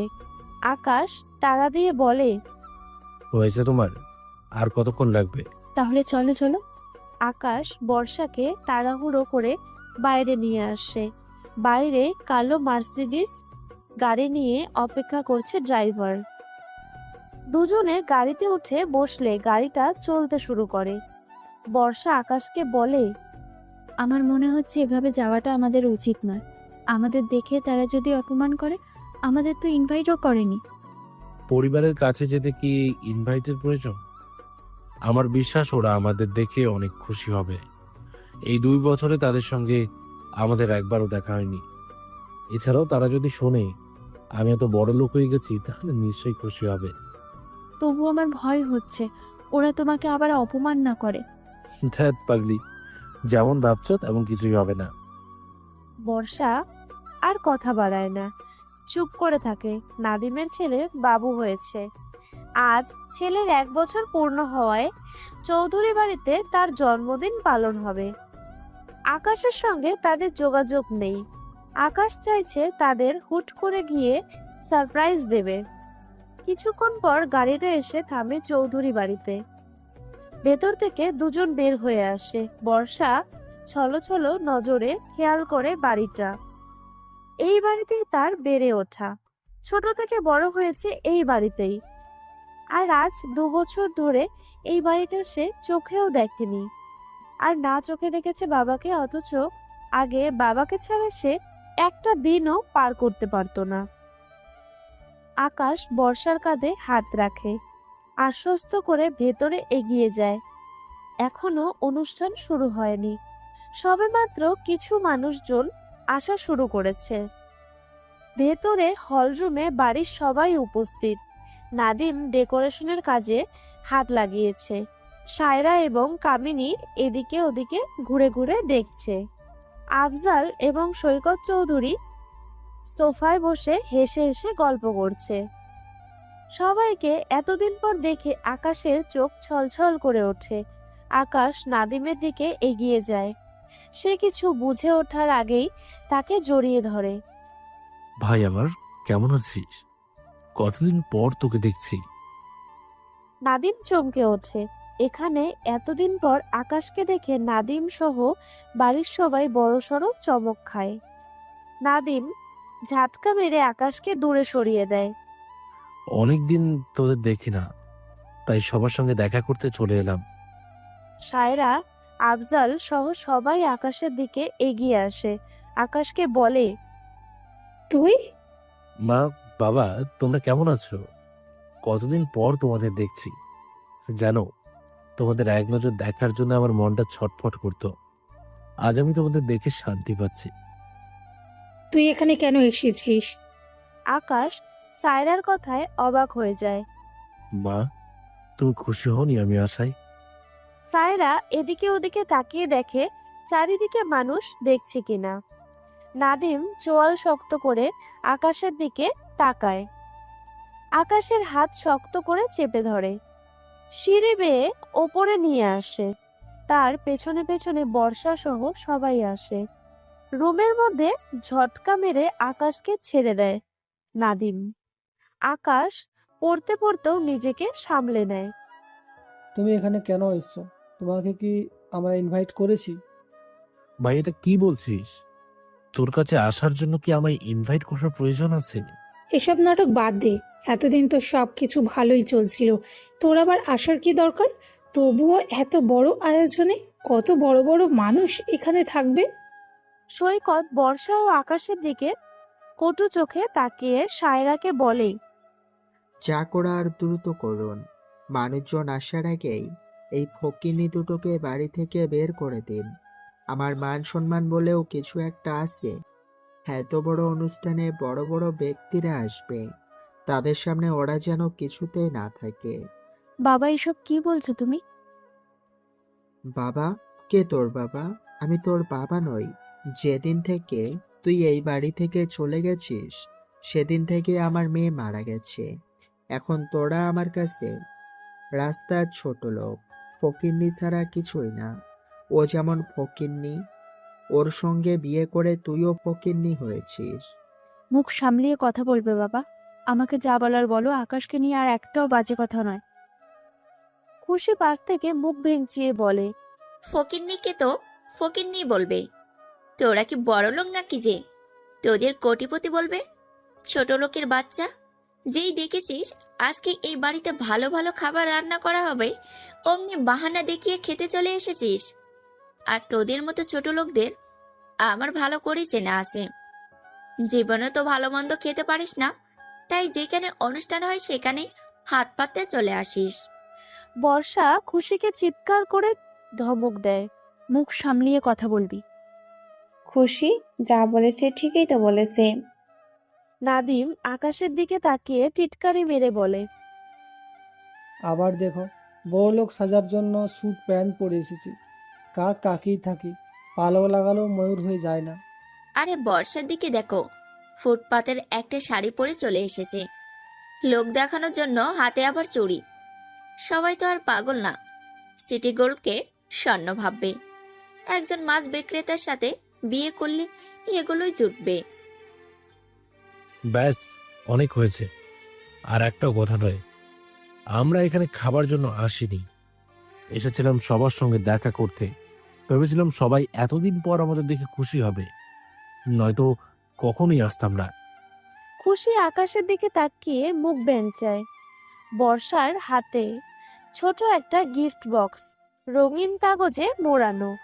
খুশি সেটা ছু মেরে নিয়ে নেয়। অনুষ্ঠানে কেউ এসব নিয়ে আসে? এত ছোট? এর মধ্যে আছে কিছু, নাকি লোক দেখানোর জন্য ফাঁকা? আর থাকলেও নিশ্চয় 2-1 টাকার চকলেট, নয়তো 10 টাকার খেলনা গাড়ি। এছাড়া আর কি বা দেওয়ার সামর্থ্য আছে? কথা শেষ করেই খুশি সেটা মেঝেতে ছুঁড়ে ফেলে দেয়। বর্ষা ও আকাশ অপমানে লজ্জায় মাথা নিচু করে ফেলে।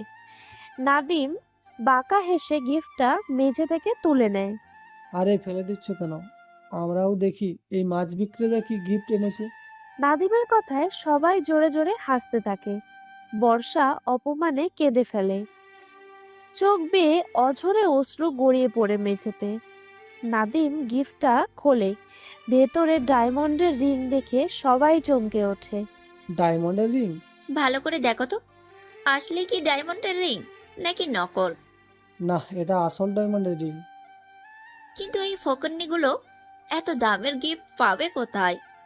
আকাশ কিছু বলতে নিলেই নাদিম তাকে থামিয়ে দেয়। তারপর বলে, কোথায় পেয়েছিস এটা? নিশ্চয়ই চুরি করেছিস, নয়তো এত টাকা কোথায় পাবি? বল বল, কোথা থেকে চুরি করেছিস? চুরি কেন করব? এটা আমার নিজের উপার্জনে কেনা। আমাদের কি পাগল মনে হয়? আমরা এত বড় চাকরি করে একটা ডায়মন্ডের রিং কিনতে হিমশিম খাই, কিনতে পারি না। আর তুই মাছ বিক্রি করে এত টাকা দামি একটা ডায়মন্ডের রিং কিনে ফেললি? সত্যি করে বল ছোট লোকের বাচ্চা, এই রিং কোথায় পেয়েছিস? নাদিম, ভদ্র ভাষায় কথা বল। বলে যাস না আমি তোর বড় ভাই। বড় ভাই মাই ফুট, আমি তোকে ভাই হিসেবে মানি না। তুই কি আমাদের আবার সম্মান নষ্ট করার চেষ্টা করছিস? মানে আমি তোমার সম্মান কেন নষ্ট করব? কি ভেবেছিস আমরা কিছুই বুঝি না? নিশ্চয়ই এটা বড় একটা দোকান থেকে চুরি করে এনেছিস। এটা আমাদের দিচ্ছিস যেন পরবর্তীতে পুলিশ আমাদের ধরতে আসে আর আমাদের সম্মান নষ্ট হয়। তোরা যেমনটা ভাবছিস আসলে তেমন কিছুই না। চুপ কর, তুই আর একটা কথাও বলবি না। আগে যেমন ছিলিস এখনো ঠিক তেমনই আছিস। আগেও চেষ্টা করতি আমাদের সম্মান নিয়ে ছিনিমিনি খেলার, এখনো তাই করিস। তোর কি একটুও লজ্জাবোধ বলতে কিচ্ছু নেই? নাকি আমরা তোর শত্রু? কি দোষ করেছি আমরা? কেন আমাদের পেছনে পড়ে আছিস? মা, তোমরা আমাকে ভুল বুঝছো। এটা চুরি করা রিং নয়, এটা আমাদেরই কেনা। আর আমি শুধুই তোমাদের সাথে দেখা করতে এসেছি, এছাড়া আর কোনো উদ্দেশ্য নেই। দেখা করা হয়ে গেছে, সকলের সাথেই দেখা হয়েছে। তোমার উদ্দেশ্য যদি শুধু দেখা করাই হয়, তবে তোমার উদ্দেশ্য পূরণ হয়ে গেছে। এবার তুমি আসতে পারো। গেস্ট চলে আসার আগেই তুমি বের হয়ে যাও। এবার অন্তত তোমার পরিচয় গোপন রেখে আমাদের সম্মানটা রক্ষা করো। আফজাল হোসেনের কথা শুনে আকাশ ভীষণ কষ্ট পায়। সে ভেবেছিল এখানে আসার পর সবাই তাকে দেখে খুশি হবে, তবে আর তার ভাবনা ভুল ছিল। বরং এরা তাকে ছাড়া খুশিই আছে। আমার পরিচয় জানাজানি হলে যদি তোমাদের সম্মান নষ্ট হয় তাহলে আমি চলে যাচ্ছি বাবা। এখানে এসে বড় ভুল করে ফেললাম, আমাকে ক্ষমা করে দিও। জ্ঞান দেওয়া হয়ে গেলে এবার আসতে পারো। তাড়াতাড়ি ফিরে যেও, অন্তত আমাদের উদ্ধার করো। বর্ষা, চলে এসো। বর্ষা আকাশের দিকে এগিয়ে যায়। দুজন মিলে রুম থেকে বের হয়ে যেতে নিলে পেছন থেকে খুশি থামিয়ে দেয়। দাঁড়াও। আকাশ এবং বর্ষা দাঁড়িয়ে যায়। পেছনে ফিরে খুশির দিকে তাকায়। খুশি তাদের দিকে এগিয়ে যায়, বর্ষার হাতে রিংটা তুলে দিয়ে চিবিয়ে চিবিয়ে শক্ত কণ্ঠে বলে, তোদের রিং তোদের কাছে রাখ। আমরা এসব চুরি করার রিং গ্রহণ করি না। ছোট লোকের বাচ্চা, পরবর্তী সময়ে আমাদের বাড়ির আশেপাশেও আসবি না। যদি এতই খাবারের অভাব হয় আমাদের খবর পাঠাবি, আমরা খাবার পাঠিয়ে দেব। আমরা এমনিতেই রাস্তার কুকুরদের খাবার বিলিয়ে দেই, তবুও তোরা আমাদের চোখের সামনে আসবি না। বর্ষা ছলছল নয়নে খুশি সহ সকলের দিকে তাকায়। আকাশ বর্ষার হাত চেপে ধরে, তাকে টেনে নিয়ে বাইরে আসে। এদিক ওদিক না তাকিয়ে সোজা গিয়ে উঠে বসে গাড়িতে। গাড়িটা চৌধুরী বাড়ি থেকে বের হয়ে উত্তরার দিকে চলতে আরম্ভ করে। বর্ষাকে এত অপমান আগে কেউ কখনো করেনি। সে মাথা নিচু করে ফুপিয়ে ফুপিয়ে কেঁদে ওঠে। আকাশ বর্ষাকে সান্ত্বনা দেওয়ার চেষ্টা করে। সরি বর্ষা, আমার জন্য তোমাকে এত অপমান সহ্য করতে হলো। আমি ভেবেছিলাম এতদিন পর আমাদের দেখে ওরা খুশি হবে, তুমিও তোমার বাবার সঙ্গে দেখা করতে পারবে, বাবা মেয়ের অভিযোগ ফুরোবে, সবকিছু আগের মতো হয়ে উঠবে। কিন্তু আমার ধারণা ভুল ছিল। ওরা আগে যেমন ছিল এখনো ঠিক তেমনই আছে। আমাদের সবকিছু খুলে বলারও সুযোগ দিল না। নিজেদের ভাবনা অনুযায়ী চোরের অপবাদ সহ নানান অপমান করলো। আই এম রিয়েলি সরি বর্ষা। আপনি সরি বলছেন কেন? এখানে আপনার কি ভুল? ভুল তো ওই অমানুষগুলো, যারা মানুষকে মানুষ মনে করে না। বর্ষা আকাশের কাঁধে মাথা রাখে। আকাশ বর্ষাকে সান্ত্বনা দেয়। সারাটা রাস্তা দুজনে চুপচাপ থাকে, কোনো প্রকার কথা বলে না। দুজনেরই মন ভালো নেই। এতটা অপমান করলে কেই বা স্বাভাবিক হতে পারবে না। কিছুক্ষণ বাদেই তারা বাড়ি পৌঁছে যায়। কলিং বেল বাজালে সঞ্জিদা এসে দরজা খুলে দেয়। কি ব্যাপার, এত তাড়াতাড়ি তোরা ফিরে এলি যে? এমনি মা, ভালো লাগছিল না। বর্ষা ও আকাশ গিয়ে সোফায় বসে পড়ে। সঞ্জিদা দুজনের দিকে খুঁটিয়ে খুঁটিয়ে লক্ষ্য করে। কি ব্যাপার, তোদের এরকম লাগছে কেন? কি হয়েছে? কি হবে? কিছুই হয়নি। আকাশ, তুমি বলো তো বাবা, কি হয়েছে? তোমাদের এমন দেখাচ্ছে কেন? নিশ্চয়ই ওরা তোমাদের কিছু বলেছে। কি বলেছে? সবকিছু খুলে বলো আমাকে। আকাশ একে একে সবকিছু খুলে বলে। সবকিছু শোনার পর সঞ্জিদা হতবাক হয়ে যায়। আমি জানতাম এমন কিছুই হবে। ওরা শুধরানোর মানুষ নয়। আমি আগেই মানা করেছিলাম তোমাদের, শুনলে না তো আমার কথা। আপনার কথা শোনাই উচিত ছিল। যদি আপনার কথা শুনে না যেতাম তাহলে আমার জন্য বর্ষাকে এত অপমান হতে হতো না। আমি কিছুতেই বুঝতে পারছি না একটা মানুষ এতটা খারাপ কিভাবে হতে পারে। টাকার অহংকারে তারা অন্ধ হয়ে গেছে। এভাবে আর কতদিন মুখ বুজে সবকিছু সহ্য করবে? ওদের সামনে সবকিছু আনতে হবে, আর নয় এবার ওদের উচিত জবাব দিতে হবে। কিন্তু আর কোনো কিন্তু নয়, এবার ওদের উচিত জবাব দিতেই হবে। যার জন্য খেয়ে পড়ে বেঁচে আছে তাকেই এত অপমান করে স্পর্ধা তারা কোথায় পায়? সঞ্জিদার কথায় আকাশের মধ্যে একটা অদৃশ্য জেদ চেপে বসে।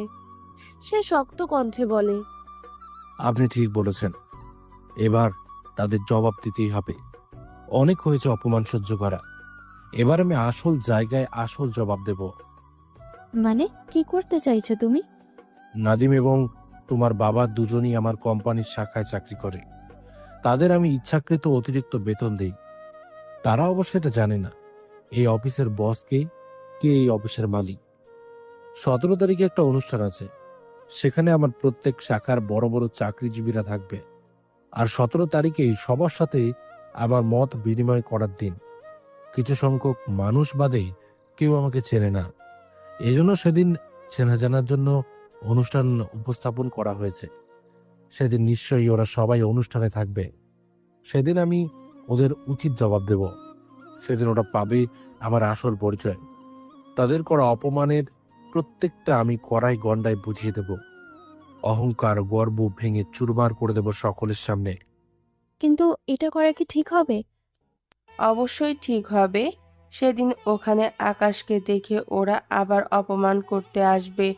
আর তখনই ওদের উচিত জবাব দিতে হবে, বুঝিয়ে দিতে হবে আসলে ছোট লোক কে, ওরা নাকি আমরা। সময় চলতে থাকে নিজ তাগিদে। অবশেষে ঘনিয়ে আসে সেই বহু প্রতীক্ষিত দিন। আজ 17ই জুলাই। সন্ধ্যার পর থেকে কনফারেন্স শুরু হবে। আকাশ আগে থেকেই বর্ষাকে রেডি হয়ে থাকতে বলেছে। সে গেছে বিশেষ একটা কাজে। আকাশ বেশ কিছু দামি ডায়মন্ডের গহনা ও পোশাক রেখে গেছে। বর্ষা সেগুলো নিয়ে আসে। সন্ধ্যা নামার আগেই বর্ষা আয়নার সামনে বসে পড়ে। আকাশে দেওয়া চোখ ধাঁধানো সাদা শাড়িটা হাতে তুলে নেয়। সাদা শাড়িটা যেন আজ নতুন রূপ পেল। আকাশের আনা দামি শাড়ি আলো পড়তেই সারা ঘর জুড়ে ঝিলমিল করে উঠছে। পল্লুর সিলভার গ্রিলটা যেন আলোতে আগুনের মতো ঝলসে উঠেছে। সে আস্তে আস্তে শাড়িটা গায়ে জড়ায়, নিখুঁত প্লিট করে কোমরে টাক দেয়। ব্লাউজটা ফিটিং বোট নেট, হালকা হাতা। গয়নার বাক্স খুলতেই বেশ অবাক হয় বর্ষা। এত সব গহনা পরা তার পছন্দ নয়, তবুও আকাশের কথা মতো তাকে আজ পরতেই হবে।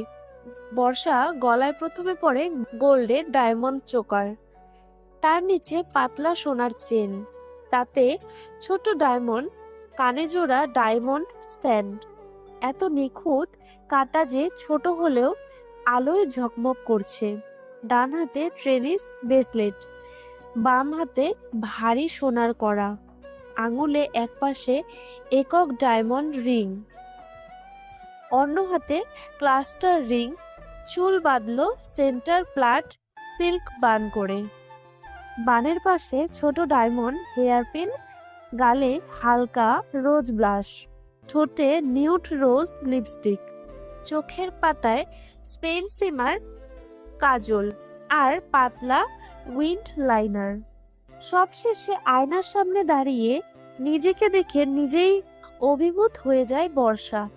সাদা শাড়ির সাথে ঝকমকে এই সাজে বর্ষা যেন হেঁটে আসা কোনো গোপন রাজবাড়ির কন্যা। বড়লোকই নয়, বরং এক ধরনের নীরব আভিজাত্য ছড়িয়ে পড়ল সারা দেহে। আজকের কনফারেন্স প্রবেশ করবে সে নিজের আলোয়, নিজের রূপে। আজ সাজগোজের মধ্যে কোনো কমতি রাখে না। বর্ষা সম্পূর্ণ রেডি হয়ে বসে থাকে। কিছুক্ষণ পর আকাশ বাড়ি ফিরে আসে। সন্ধ্যা ঘনিয়ে এসেছে, চারিদিক ধুধু অন্ধকার। আকাশ বর্ষাকে নিতে রুমে আসে। বর্ষাকে এই সাজে দেখে আকাশ চমকে ওঠে। তার চোখ জোড়া ধাঁধানো সৌন্দর্যের মাঝে হারিয়ে যায়। তার দিকে আকাশের এমনভাবে তাকিয়ে থাকায় লজ্জা পেয়ে যায়। মাশাআল্লাহ, বর্ষা তোমাকে অনেক সুন্দর লাগছে। বর্ষা আরো লজ্জা পেয়ে যায়, লজ্জায় মাথা নুইয়ে ফেলে। ফের বর্ষা আকাশকে দেখে আজকে আকাশও নতুন সাজে সেজেছে। স্যুট প্যান্ট, ব্র্যান্ডের দামি ঘড়ি, চোখে কালো ফ্রেমের চশমা, একদম নতুন রূপে, নতুন আকাশ। আপনাকেও অনেক সুন্দর লাগছে। বর্ষার কথায় আকাশ মুচকি হাসে। এসো, আমাদের এক্ষুনি বের হতে হবে। বর্ষা আকাশের কথায় হাতে পার্স নিয়ে বের হয়ে আসে। ইতিমধ্যে গাড়িতে সঞ্জিদা রহমান বসে আছে। মূলত সে আকাশের সঙ্গে জরুরি একটা মিটিংয়ে ছিল। তাদের পেছনে আরো একটা গাড়ি রয়েছে, সেখানে আকাশের পার্সোনাল অ্যাসিস্ট্যান্ট সহ কিছু বডিগার্ড রয়েছে। গাড়ি দুটো চলতে শুরু করে, ঘন্টাখানেকের মধ্যে পৌঁছে যায় উত্তর স্থানে। আকাশ, সঞ্জিদা, বর্ষা গাড়ি থেকে নেমে আসে। তাদের সামনে ও পেছনে সতর্ক ভঙ্গিতে এগিয়ে চলেছে বডিগার্ডগুলো। পার্টিতে ঢোকার পূর্বে আকাশ তাদেরকে বলে, আপাতত তোমাদের আমার সঙ্গে থাকতে হবে না। আমি শুরুতেই সকলকে আমার আসল পরিচয় দিতে চাই না। কিছুক্ষণের জন্য তোমরা দূরে থেকে আমাকে ফলো করো। বডিগার্ডগুলো বাইরে দাঁড়িয়ে থাকে। আকাশ সঞ্জিদা ও বর্ষাকে নিয়ে ভেতরে চলে যায়। ভেতরে অনেক মানুষ রয়েছে, চারিদিকে মানুষ গিজগিজ করছে। এখানে সবাই আকাশের অফিসের এমপ্লয়ি, তবে কেউ আকাশকে চেনে না। আর যে কজন চেনে তাদের আকাশ আগেই বলে রেখেছে যেন শুরুতেই পরিচয় না দেয়। এখানে সকলের মতো নাদিম সৈকত চৌধুরীও রয়েছে। তাছাড়া তারা সপরিবারে এসেছে। বাড়ির সবাই রয়েছে পর্যায়ে। খুশি নজরে আসে বর্ষা। খুশি দূর থেকে বর্ষাকে দেখে বড়সড় চমক খায়, যেন নিজের চোখকেই বিশ্বাস করতে পারছে না। খুশি নাদিমকে ডেকে বলে, এখানে তোমার ভাই কি করছে? হ্যাঁ তাই তো, ওরা এখানে কেন? খুশির কথা তারা সবাই আকাশের দিকে তাকায়। সৈকত চৌধুরী তাদের সঙ্গে সঞ্জিদাকে দেখে কেন যেন একটু বেশি রেগে যায়। কেন আবার? যেই দেখেছে খাওয়া দাওয়া অমনি ছোট লোকের বাচ্চারা এখানে হাজির। আজ আবার আরো একটা ভিখারি যোগ হয়েছে। চলো আমরা গিয়ে দেখি। নাদিমের কথায় সবাই আকাশদের দিকে এগিয়ে যায়। আকাশ জানতো এরা সবাই তার কাছে আসবেই। সঞ্জিদা সবাইকে দেখে দ্বিগুণ রেগে যায়, তবে মুখে কিছুই প্রকাশ করে না। অপেক্ষা করতে থাকে মোক্ষম সময়ের। খুশি বর্ষাকে বলে, কি ব্যাপার, তোরা এখানে কেন? এখানে ঢুকলি কিভাবে? কেন, এই কনফারেন্স কি শুধু তোর হাজবেন্ড আর বাপের জন্য? অন্য কেউ আসতে পারবে না এমন কোথাও উল্লেখ আছে? বর্ষার কথায় খুশি চমকে ওঠে। দেখেছো তোমরা, এই ছোট লোকের বাচ্চা আমার সঙ্গে কিভাবে কথা বলছে? এখানে আসতে হলে কিছু যোগ্যতা অর্জন করতে হয়, যে কেউ এখানে আসার মতো মর্যাদা রাখে না, বিশেষ করে এই কনফারেন্স মাছ ব্যবসায়ীদের জন্য। আকাশ নাদিমের দিকে দুপা এগিয়ে এসে বলে। নাদিম আরো দুপা এগিয়ে গিয়ে নাটক করে বলে, ছি ছি, শরীর থেকে মাছের আষ্টে গন্ধ আসে, দূরে যাও। তোমার মতো মাছ ব্যবসায়ীর জন্য জায়গাটা অপরিষ্কার হয়ে যাচ্ছে। এই মেয়ে, এইসব গহনা নিচে সস্তা ফুটপাতে, এগুলো পরে এমন ভাব নিচ্ছ যেন ডায়মন্ড পরেছ। আর যতই ভাব নাও, পাখা লাগাইলেও কাক মৌর হয়ে যায় না। মা, এটা বলার কি আছে? এগুলো তো ফুটপাতেরই। ওরা আবার এর চেয়ে বেশি দামি জিনিস কোথায় পাবে? খুশির কথার জবাবে সঞ্জিদা রহমান শক্ত কণ্ঠে বলে, ছোট লোকেরা কখনো কাজ ছেড়ে হীরার মূল্য বুঝে না। সঞ্জিদা রহমানের কথায় খুশি চুপ হয়ে যায়। সৈকত চৌধুরী পাশ থেকে বলে, এগুলো সস্তা ছাড়া আর কি বা হবে? ডায়মন্ড কেনার সামর্থ্য কি তোমাদের মতো ভিখারির আছে? তোমাদের মতো থার্ড ক্লাস রাস্তায় পড়ে থাকা ছোট লোকেদের ভেতরে কে এলাও করলো? কে থার্ড ক্লাস সেটা সময় আসলেই বোঝা যাবে। তোমার গর্ব দেখে মনে হচ্ছে এই কোম্পানির মালিক তোমরাই। আহ বাবা, এত অপমান করছো কেন? স্বপ্ন দেখতে তো টাকা নাদিম লাগে না। বেচারারা যখন চাইছে মাছ বিক্রেতা থেকে কোম্পানি মালিক হতে, তখন স্বপ্ন দেখুক না। নাদিমের কথায় বাকিরা হেসে ওঠে। একের পর এক অপমান অপদস্থ করতে থাকে আকাশদের, যদিও এতে তারা অপমানিত বোধ করে না। সবকিছু বুঝলাম, কিন্তু এই ছোট লোকগুলো এর মধ্যে কিভাবে প্রবেশ করলো? আর এখানে এদের কাজই বা কি? খুশি, তুমি এখনো বুঝতে পারছো না? ওরা অতিরিক্ত ভাব নিয়ে এসেছে যেন ঢুকতে অসুবিধা না হয়। আর তুমি তো জানোই, যেখানে সুস্বাদু খাবারের গন্ধ, সেখানে মাছি তো ঘুরঘুর করবেই। হ্যাঁ, তুমি ঠিকই বলেছ। এদের মতো থার্ড ক্লাস মানুষের কাছ থেকে এর চেয়ে আর কি বা আশা করা যায়? খুশি, ভদ্রভাবে কথা বল। ভুলে যাস না কাকে কি বলছিস। আমি তোর বড় বোন। বর্ষার কথায় খুশি উচ্চ স্বরে হাসতে থাকে। কিছু মানুষ তাদের কার্যকলাপ লক্ষ্য করে চলেছে। খুশি বর্ষাকে বলে, তোকে তো বোন হিসেবে আমি কোনোদিনই মানি না। সাধারণ একজন মাছ ব্যবসায়ীর বউ হয়ে আমার বোন হওয়ার স্বপ্ন দেখিস? সবাই যদি জানি তোর মতো ভিখারি আমার বোন, তাহলে আমার মান সম্মান ধুলোয় মিশে যাবে। খুশি, আস্তে আস্তে, তোর মতো মেয়ের মুখে আমার নাম মানাই না। আমার নাম উচ্চারণ করতে হলে যোগ্যতার প্রয়োজন, যা তোর নেই। রাস্তায় মাছ বিক্রি করা ছেলের বউ হয়ে আমার বোন হওয়ার স্বপ্ন দেখিস কিভাবে? সি, দূরে যা। তোদের শরীর থেকে মাছের আষ্টে গন্ধ আসছে। হুয়াক থু। মাছ বিক্রি করলে কি মানুষ হওয়া যায় না? নাকি শুধু যে চাকরি করে সেই মানুষ? তোমার শিক্ষার অভাব আছে। টাকা পয়সা থাকলে মানুষ শিক্ষিত হয় না। কিছু কিছু জন অতিরিক্ত টাকায় কুলাঙ্গার তৈরি হয়। সেটা তোমাকে দেখে প্রমাণ পেলাম।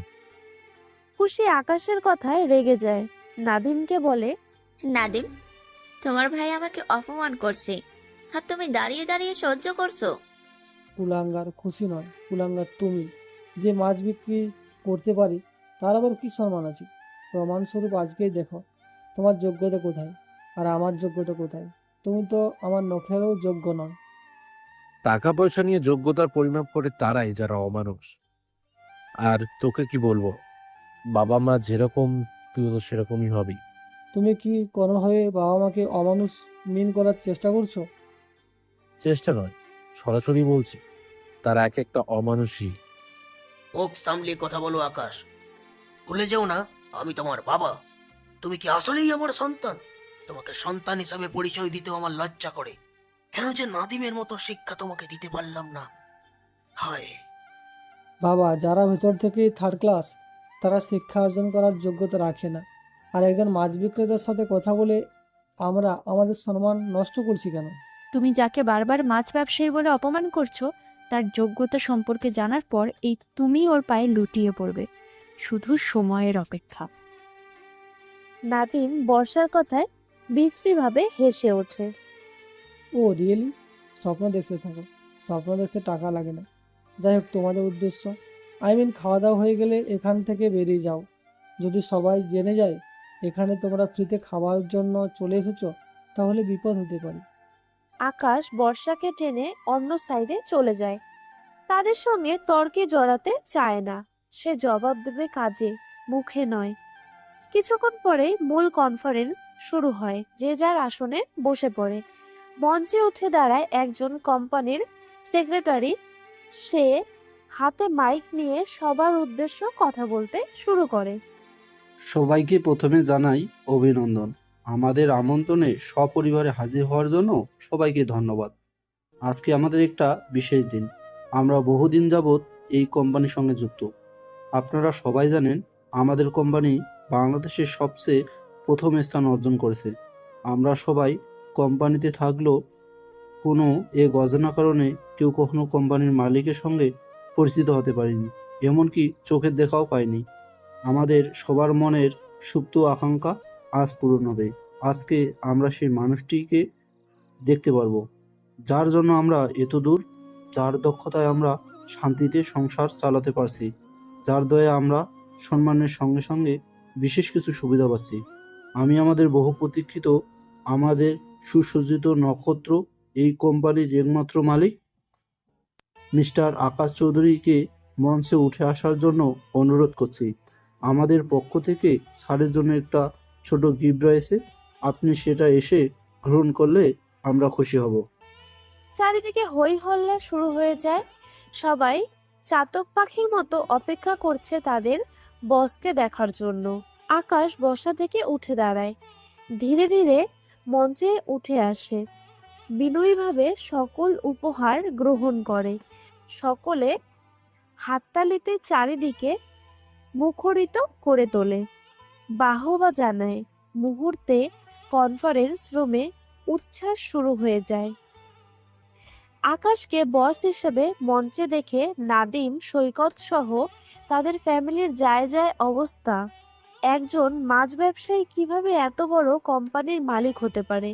তাদের চিন্তায় মাথা ঘুরে যাচ্ছে। নাদিম অতিরিক্ত টেনশনে পড়ে যায়। তার চাকরি নিয়ে সে আকাশের সঙ্গে যা ব্যবহার করেছে, এর পরেও তার চাকরি থাকবে এটা অসম্ভব। নাদিম সহ বাড়ির সকলে আফসোস করতে থাকে। এটা কিভাবে সম্ভব? আমিও সেটাই ভাবছি, এটা কিভাবে সম্ভব? একজন মাছ বিক্রেতা কিভাবে কোম্পানির মালিক হয়? আর মালিক হয়ে থাকলেও এত অপমান সহ্য করলো কেন? প্রতিবাদ কেন করলো না? আমার মনে হয় না আজ আমরা ওদের সঙ্গে যা করেছি এর পরেও আমাদের চাকরি থাকবে। সায়রা পাশ থেকে বলে, এখন টেনশন করে লাভ নেই, আমাদের অন্য কিছু উপায় বের করতে হবে। যেভাবেই হোক আকাশের কাছে ক্ষমা চেয়ে ভালো শাস্তি হবে, নয়তো কিছুতেই ও চাকরি রাখবে না। হ্যাঁ সায়রা, আর ঠিকই বলেছে, আমাদের এমন ভাব করতে হবে যেন আমরা আমাদের ভুল বুঝতে পেরেছি। অধিক ইমোশনাল হতে হবে, আরে যেভাবেই হোক আকাশকে মানাতেই হবে। আর আমাদের মনে হয় না সায়রা বললে সে মানবে না। সবাই আফজালের সঙ্গে হ্যাঁ জানায়। কিছুক্ষণ বাদেই আকাশ তার সংক্ষিপ্ত বক্তব্য রেখে নিচে নেমে আসে। নিচে নেমে আসতে সবাই তার দিকে এগিয়ে যায়। সায়রা গিয়ে আকাশকে হঠাৎ জড়িয়ে ধরে কাঁদো কাঁদো স্বরে বলে, বাবা, আমাদের মাফ করে দে, আমরা ভুল করেছি, আমরা তোকে চিনতে পারিনি, আমরা আমাদের ভুল বুঝতে পেরেছি, কতই না অবহেলা করেছি, এবারের মতো আমাকে তুই মাফ করে দে। হ্যাঁ আকাশ বাবা, আমাকেও তুই মাফ করে দে, আমিও কত ভুল করেছি তোর সঙ্গে, আমরা আমাদের ভুল বুঝতে পেরেছি বাবা। ঝাপটা মেরে সায়রাকে দূরে সরিয়ে দেয়। সায়রা পড়তে পড়তে বেঁচে যায়। আকাশ চিৎকার করে বলে, এখন আমার টাকা পয়সা আছে তাই এখন আমাকে চিনতে পারছো। যখন মাছ বিক্রি করতাম তখন তো পরিচয় দিতে লজ্জাবোধ করতে। ভাইয়া আমাদের চুপ, একদম চুপ। আর একটাও কথা নয়, তোদের মতো অমানুষকে আমি কখনোই মাফ করব না। তোদের কাছে তো টাকাই সব। আমি যখন অসহায় ছিলাম, চাকরি ছিল না, তখন বাড়ি থেকে বের করে দিয়েছি। আমাকে রাস্তায় রাতের পর রাত পার করতে হয়েছে। তখন কোথায় ছিল তোদের এই ক্ষমা চাওয়া? একটু আগেও তো আমাকে যা ইচ্ছা তাই বলে অপমান করলি। আর এখন যেই দেখেছিস এই কোম্পানির মালিক আমি, অমনি পায়ে পড়তে এসেছিস। তোদের মতো মানুষকে খুব ভালো করেই আমি চিনি। তোরা এখনো নিজের ভুল বুঝতে পারছিস না। এখন এই যে মিথ্যে নাটক করছিস, এটাও চাকরি বাঁচানোর স্বার্থে। আকাশে চিৎকারে চারিদিকে মানুষ জড়ো হয়ে যায়। সবাই অবাক দৃষ্টিতে দেখে সবকিছু। সকলের সামনে অপমানে মাথা নিচু করে ফেলে সব কয়টা। আকাশ আবারও বলে, আর যাই হোক, তোদের মতো মানুষকে আমি আমার অফিসে রাখবো না। তোদের চাকরি থেকে বাদ দেওয়া হলো, আর যেন আমার অফিসে না দেখি। চাকরি বাদের কথা শুনে নাদিম ভয় পেয়ে যায়। আকাশের দিকে এগিয়ে গিয়ে বলে, না ভাইয়া, এমনটা করো না, আমরা না খেতে পেয়ে মরে যাব। এই চাকরিই আমাদের একমাত্র ভরসা, আমাদের এবারের মতো মাফ করে দাও। তোদের কোনো মাফ নেই, আমি যা বলেছি তাই হবে। সায়রা, আফজাল, কামিনী, সৈকত সহ সবাই আকাশের কাছে কাকুতি মিনতি করতে থাকে। তবুও আকাশের মন গলে না, কারণ সে জানে এরা মূলত চাকরির জন্যই আহাজারি করছে। এত কিছু করার পরেও তাদের ন্যূনতম অপরাধবোধ কাজ করেনি। আকাশ বর্ষাকে বলে, চলো বর্ষা। দুজনের সামনের দিকে এগিয়ে যায়। তখনই খুশি বর্ষার পায়ে পড়ে যায়। এবারের মতো মাফ করে দিতে বল না আপু, আমাদের ভুল হয়ে গেছে। এক চাকরিটা না থাকলে আমরা না খেয়ে মরে যাব। আমি তো তোরই বোন। আসলেই তুই আমার বোন? না, কখনোই না। তোর মতো স্বার্থপর অহংকারী কখনোই আমার বোন হতে পারে না।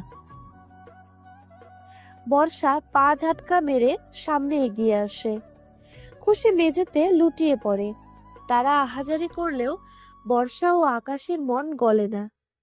তারা এগিয়ে যায় সামনের দিকে, একেবারের জন্য পেছনে ফিরে তাকায় না। অনড় দৃষ্টিতে সামনের দিকে যেতে থাকে। পেছনে ফেলে যায় কিছু শিক্ষা।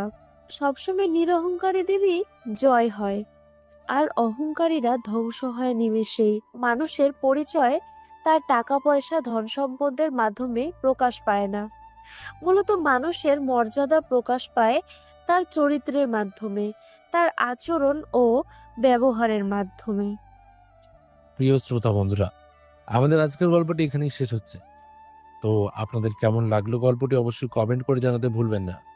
এছাড়া এখনো পর্যন্ত যারা আমাদের চ্যানেলটিকে সাবস্ক্রাইব করেননি, প্লিজ সাবস্ক্রাইব করুন এবং পাশে থাকা বেল আইকনটি প্রেস করুন, যাতে সবার আগে আপনার কাছে আমাদের গল্পগুলো পৌঁছে যায়। তো বন্ধুরা, আজকের মতো গল্প এ পর্যন্তই। দেখা হচ্ছে পরবর্তী গল্পে। ততক্ষণ ভালো থাকবেন, সুস্থ থাকবেন।